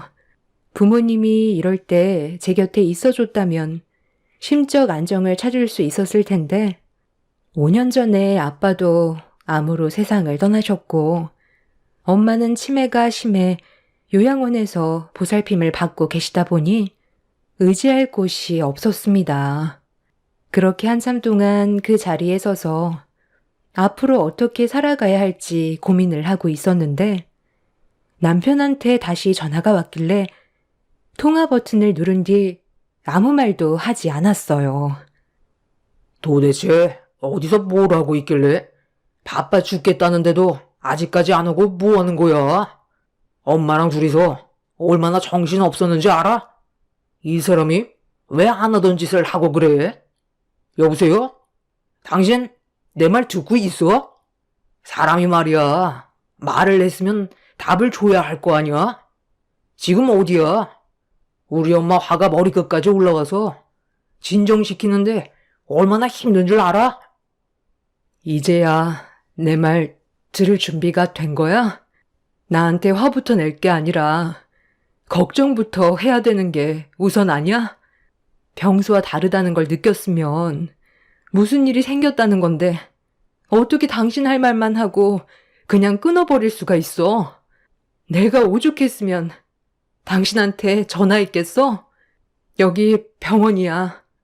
나 바로 입원해야 되니까 간단하게 짐 챙겨서 병원으로 와줘. 지금 자궁암 사기래. 서둘러 수술하지 않으면 더 큰 문제가 생길지도 모른다고 했어. 기다리고 있을 테니까 일단 서둘러 병원으로 와줘. 뭐라고? 자궁암? 에이, 당신이 무슨 암이야. 나보다 건강하잖아. 내가 봤을 때 오진 같은데? 그 의사 돌팔이 아니야? 당신이 암이면 나는 벌써 세상 떠났겠다. 아유, 진짜. 전화 좀 바꿔줘봐라. 예, 너 방금 내 아들한테 뭐라고 그랬니? 암이라고? 누가 널 보고 암이라고 그러지? 그 병은 어디야? 괜히 멀쩡한 사람 돈 뜯어내려고 수 쓰는 거 아니고? 누구보다 멀쩡한 네가 암이라고 하면 어느 사람이 믿어주겠어? 나한테 혼나고 싶지 않아서 괜히 이런 걸로 분위기 조성했다가 나중에 오진이었다고 둘러대려고 그러는 거지? 솔직히 말해봐라. 요 며칠 가게 문 닫고 쉬고 싶다고 했었는데 내가 반대해서 지금 이런 식으로 사람 고생시키는 거지? 어머님, 저 지금 말장난할 기분 아니에요. 못 믿겠으면 병원에 와보면 되잖아요. 지금 입원 절차 받고 바로 수술 들어가야 되니까 그이 좀 바꿔주세요. 제가 정색하면서 시모의 말을 받아치자 화를 내고 있는 제 목소리에 당황했는지 다시 남편을 바꿔줬어요. 참고 있던 감정을 터뜨리게 되자 그제서야 남편은 짐을 챙겨 병원으로 왔어요. 붉어진 얼굴로 남편을 노려보고 있는 눈빛에 뒤늦게서야 분위기 파악을 하던 남편은 사태의 심각성을 알게 되었고 저는 곧바로 수술 일정을 잡게 되었습니다.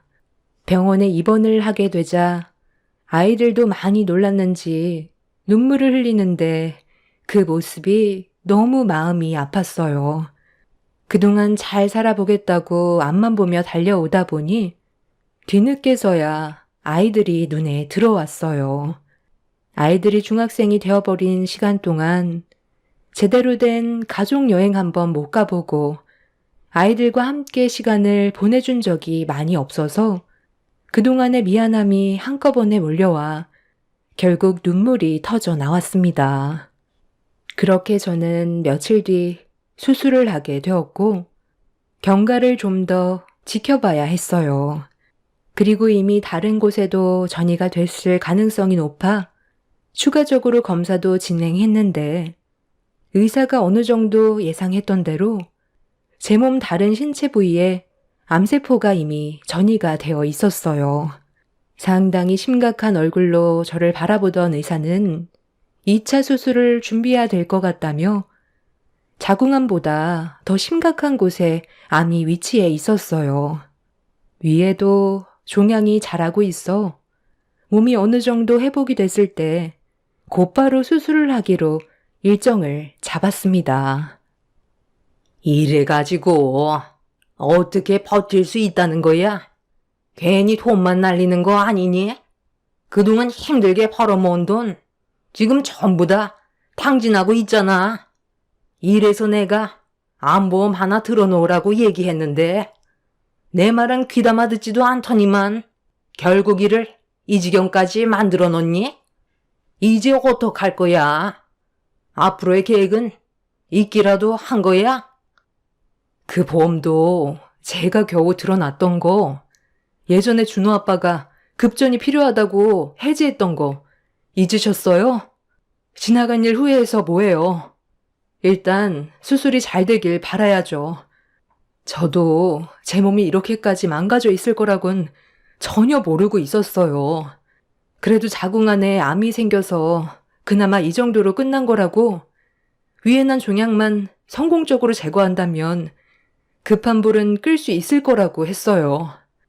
이번 수술만 잘 끝나서 태어나면 앞으로 좀 더 여유 있게 살아가려고요. 그동안 일만 한다고 애들과 시간도 못 보냈었는데 몸이 망가지면 아무 소용 없다는 거 이번에 뼈저리게 느꼈어요. 지금은 최대한 스트레스 안 받는 게 우선이래요. 나는 너 때문에 스트레스 받는다. 내가 암에 걸리겠다고. 앞으로 얼마나 더 많은 돈이 들어가겠어? 그동안 벌어모은 돈이 수술하려고 모은 건 아니잖아. 이런 몸으로 어떻게 살아갈 거야? 어떻게 된 게 너희 집안은 멀쩡한 사람이 한 명도 없냐? 너 태어난다 해도 내 아들은 죽어라 고생만 할 거 아니야? 너 때문에 우리 아들이 왜 희생을 해야 되는 거니? 똑같이 생활했는데 왜 너한테만 문제가 생긴 거냐고. 아무리 생각해봐도 이건 정말 아닌 것 같다. 인생이 길지도 않고 눈 깜빡하면 세월 다 가는데 남은 인생 병수말만 들다가 세상 떠날 네 아들이 너무 불쌍해서 고민 끝에 결정한 거니 너도 내 의견에 존중해 주는 게 좋을 거다. 퇴원하게 되면 둘이 그만 정리해라.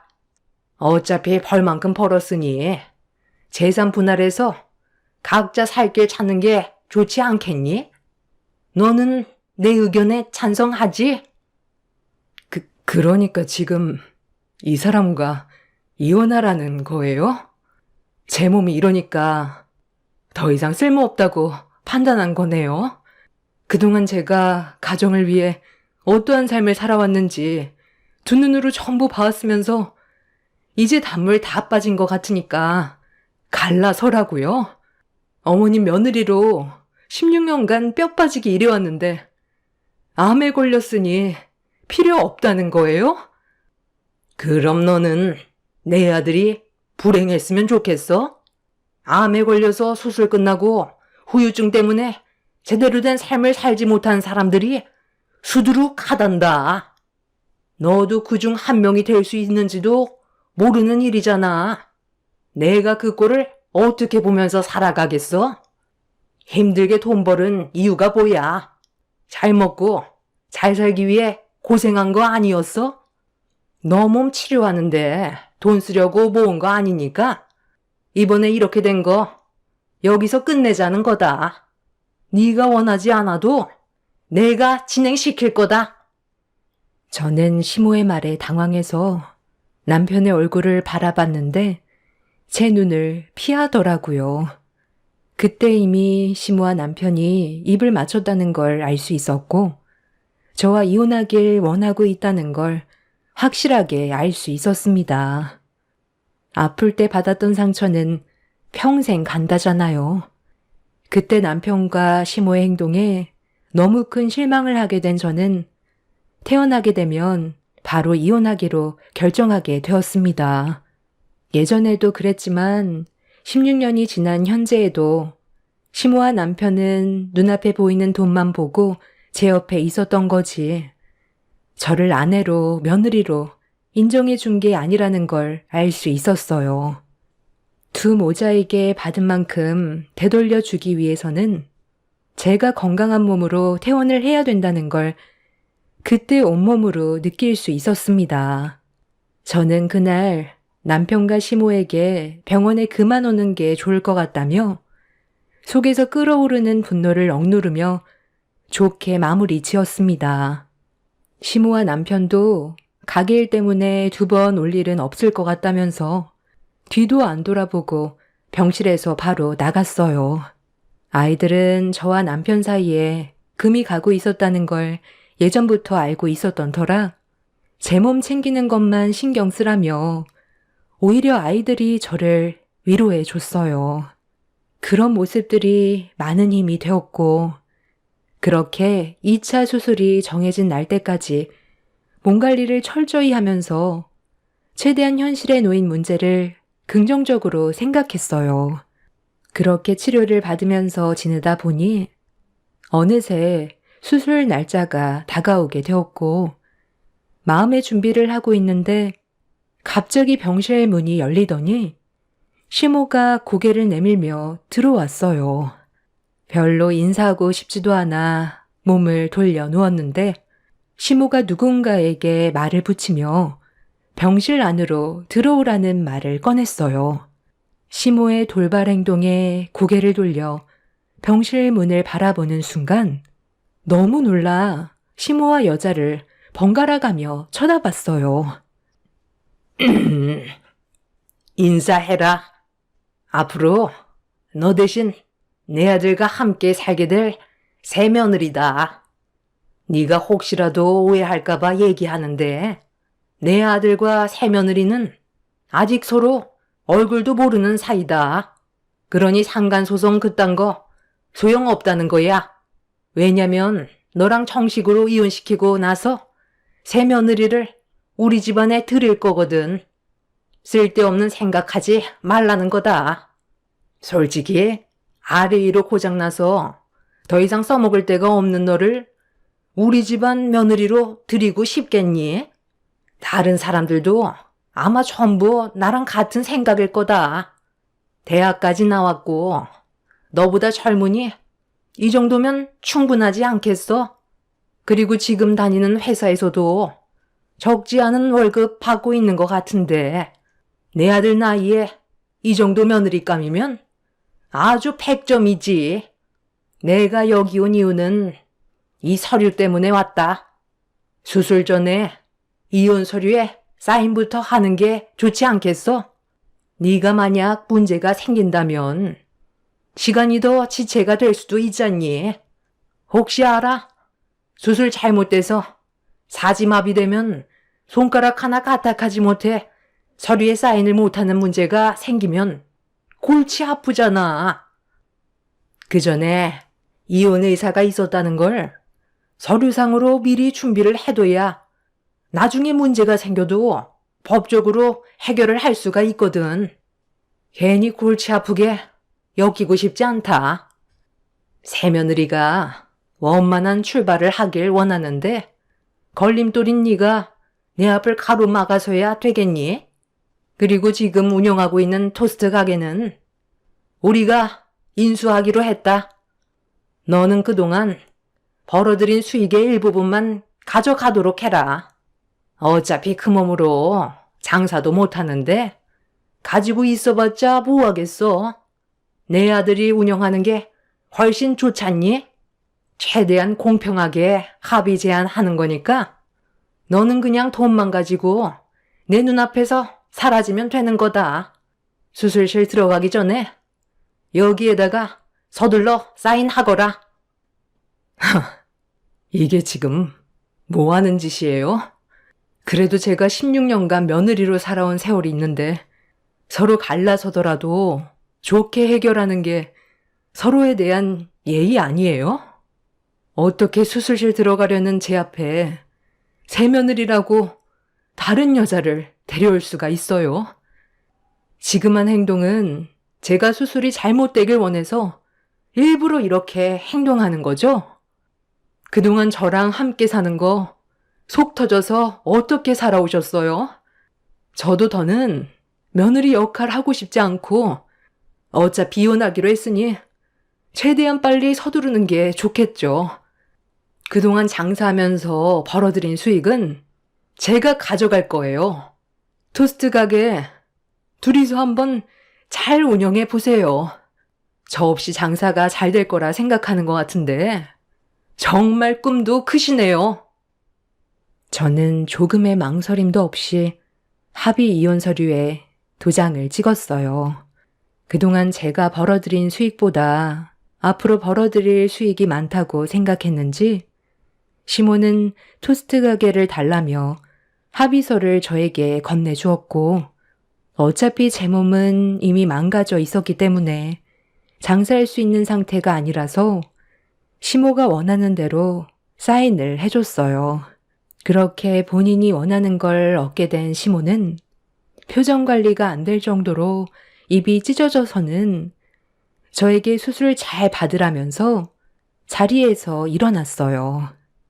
그런데 옆에 있던 새 며느리가 아까부터 저를 힐끗힐끗 쳐다보고 있었는데 시모에게 본처가 이분이 맞냐면서 알 수 없는 말을 하더니 고개를 끄덕인 시모의 뒤를 따라 병실 밖으로 나갔습니다. 병실 문을 닫기 전까지 저를 쳐다본 그 여자의 표정은 제가 생각했던 거와 다르게 뭔가 이상했지만 어차피 2번은 얼굴 볼 일 없을 것 같아 신경 쓰지 않기로 하고 앞으로 있을 수술에만 신경을 썼어요. 그렇게 저는 남편 없이 외로이 수술을 진행하게 되었고 얼마의 시간이 흘렀는지 마취에서 깨어나 눈을 떴을 때 온몸에서 고통이 함께 몰려왔습니다. 그런데 제가 눈을 뜨자마자 누군가 간호사에게 도움을 요청했는데 얼굴을 확인해 보니 좀 전에 시모 옆에 새 며느리라며 들어온 여자였습니다. 깨어나자마자 기분이 좋지 않아 인상을 쓰면서 뭐 하는 거냐고 화를 냈어요. 저 기억 안 나세요? 10년 전에 길거리에 주저앉아 있는 저한테 힘내라며 토스트 건네줬었잖아요. 너무 오래돼서 이미 저를 잊어버렸을 수도 있겠네요. 그때 언니가 저한테 베풀어준 그 작은 마음이 살아가는데 정말 많은 도움이 되었어요. 그날 저는 이 세상을 떠날 생각을 가지고 있었거든요. 그때 저에게 왜 주저앉아 있는지 물어보지도 않고 토스트만 건네줬을 때 제 주머니에는 500원밖에 없었어요. 그래서 그거라도 드리려 하니까 거절하셨고 저에게 음료수까지 건네줬잖아요. 언니가 베풀어준 작은 온정이 많은 도움이 되었고 저를 다시 일어나게 만들었어요. 그래서 사업에 실패해 빚만 가득했던 저와 남편은 다시 일어서기 위해 악착같이 살아갔고 열심히 노력한 끝에 좋은 결과를 얻을 수 있었어요. 그런데 잠깐의 행복도 아주 잠시였어요. 겨우 자리 잡아 숨 돌릴 수 있었는데 2년 전에 저희 남편이 교통사고로 세상을 떠났거든요. 뺑소니 사고였는데 하필 그곳에 CCTV가 없는 시골길이라 아무것도 찾을 수가 없었어요. 남편과 정말 오래간만에 둘만의 시간을 가질 수 있는 여유가 생겨 놀러 갔던 거였는데 그때 하필 저녁에 잠깐 마트에 다녀오겠다던 남편이 뺑소니 사고를 당해서 행복을 느껴볼 수도 없이 남편을 떠나보내야만 했어요. 비가 하도 많이 와서 사고가 났을 때의 증거물들은 이미 휩쓸려가 찾을 수도 없었고 2년 동안 힘든 시간들을 보내왔었어요. 그런데 그거 아세요? 범인은 꼭 범행 장소에 나타나더라고요. 경찰도 포기해서 뺑소니범을 찾을 수 없다는 걸 제가 두 눈으로 목격을 했어요. 사고가 났던 현장에 와서 무언가를 찾고 있는 것 같더라고요. 범인은 사소한 단서라도 남아있을 때 완벽한 범행을 숨기기 위해 그 단서조차 지우려 온다는데 저는 그 모습을 두 눈으로 똑똑히 보고 있었어요.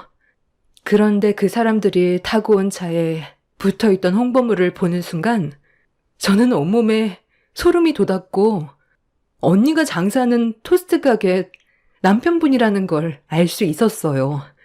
그리고 그 옆에 그 남편분의 어머니도 함께 있었죠. 서로 의견 차이 때문인지 얼굴을 붉히면서 대화를 주고받길래 떨리는 손으로 숨죽이며 녹음한 파일이에요. 들어보시면 제가 왜 그 사람들에게 접근을 했는지 알 수 있을 거예요. 아이씨 진짜.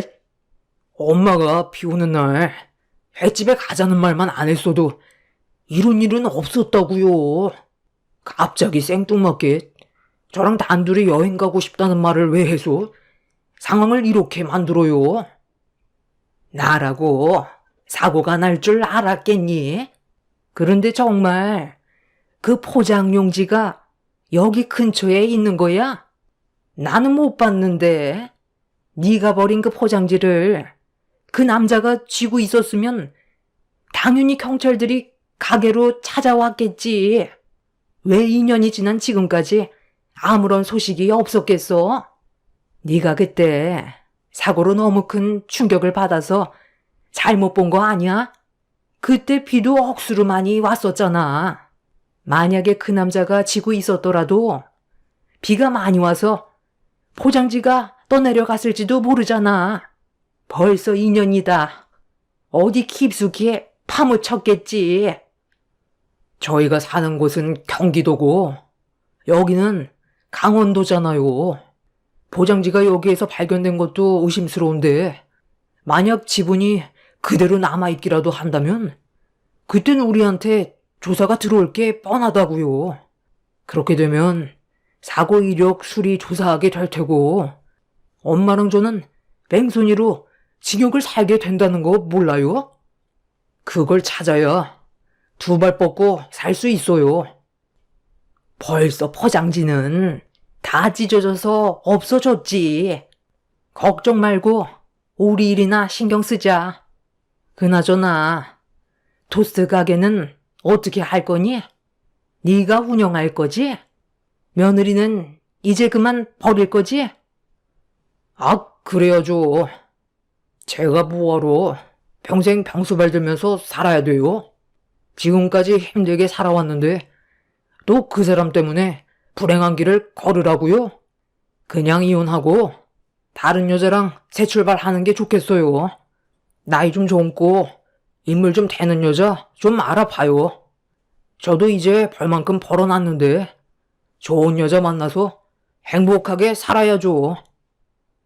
이래서 제가 접근한 거예요.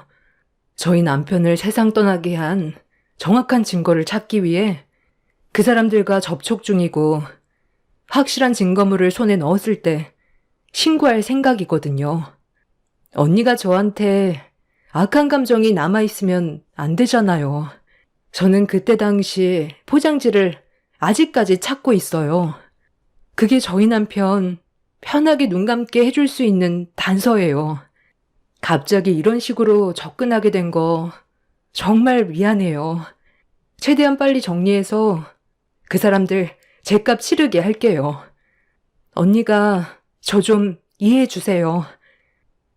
남편과 시모가 2년 전에 모자끼리 여행 한번 다녀온다는 말에 저 혼자 장사를 한 적이 있었는데 그때 사고가 난 듯 보였어요. 저는 전혀 알지 못했던 일이라 그 여자의 말에 상당한 충격을 받았었죠. 몸이 온전치 않은 제가 할 수 있는 건 아무것도 없었고 그 여자는 제가 받았을 상처가 걱정이 돼서 수술 이후 병실에 찾아온 거였습니다. 모든 사실을 알게 되니 남편과 시모가 얼마나 충격적인 일을 저질렀는지 알 수 있었어요. 그때 바로 신고를 했다면 그 남자분은 살아있을 수 있었다는 말을 들었을 때 제가 너무 죄송스러웠습니다.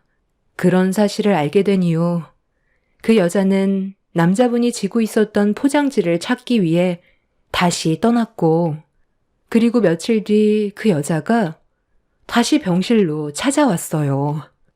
그리고 가방 안에서 투명한 봉투 하나를 보여줬습니다. 그 봉투 안에는 구겨진 저희 토스트 가게 포장 용지가 들어 있었어요. 사고가 났던 현장과 좀 떨어진 곳에서 상수도 공사를 하기 위해 포클레인으로 땅을 파고 있었는데 그때 여자가 공사 현장 근처에서 혹시 모를 증거물이 나올 수 있는지 확인을 하다가 땅속에 묻혀있던 포장지를 발견하게 되었다는 말을 들을 수 있었습니다. 끊임없이 노력한 끝에 찾아낸 중요한 증거물이었죠. 많이 훼손이 되긴 했지만 결정적인 증거물이라면 남편과 시모는 뺑소니범으로 법적 처벌을 받게 되는 거였죠. 그리고 얼마 뒤 남편과 시모는 여자의 신고로 경찰 조사를 받게 되었고 포장지에 남아있던 남자의 혈흔과 남편의 지문이 나오게 되면서 결국 자신들의 범행을 전부 인정하게 되었습니다. 지금 현재 남편과 시모는 뺑소니 사고로 인해 남편은 징역 9년을, 시모는 7년을 선고받아 현재 징역을 살고 있어요. 한순간에 시댁이 박살나는 상황이었고, 이런 사실을 전혀 모르고 있었던 저로선 엄청난 충격이었습니다. 남편과 저는 법적으로 이혼 처리가 되었고, 지금 현재 토스트 가게를 처분하고 다른 지역에서 새 출발을 하고 있어요. 그 여자분에겐 남편이 저지른 행동에 대해 죄송한 마음에 제가 대신 위로금을 드리려 했지만 제가 잘못한 것도 아닌데 받을 수 없다면서 더는 제 앞에 나타나지 않았어요. 한 사람의 잘못된 행동으로 인해 한 사람의 인생을 송두리째 망쳐놓은 두 모자가 그곳에선 정신 차리고 생활하길 바랄 뿐입니다. 사람은 누구나 과거의 일들에 대해 후회하기 마련입니다. 저 또한 남편을 만나지 않았다면 이런 인생을 살아가지 않았겠죠. 하지만 이미 바꿀 수 없는 인생이기 때문에 현실에 충실하면서 아이들과 행복하게 살아가려 합니다. 다행히 암 수술은 잘 끝났고 앞으로 추가적으로 재발이 되는지 주기적으로 검사만 하면 된다고 하는데 앞으로 남은 인생 걱정 없이 마음 편히 살아가고 싶어요. 제 사연 들어주신 분들 감사합니다.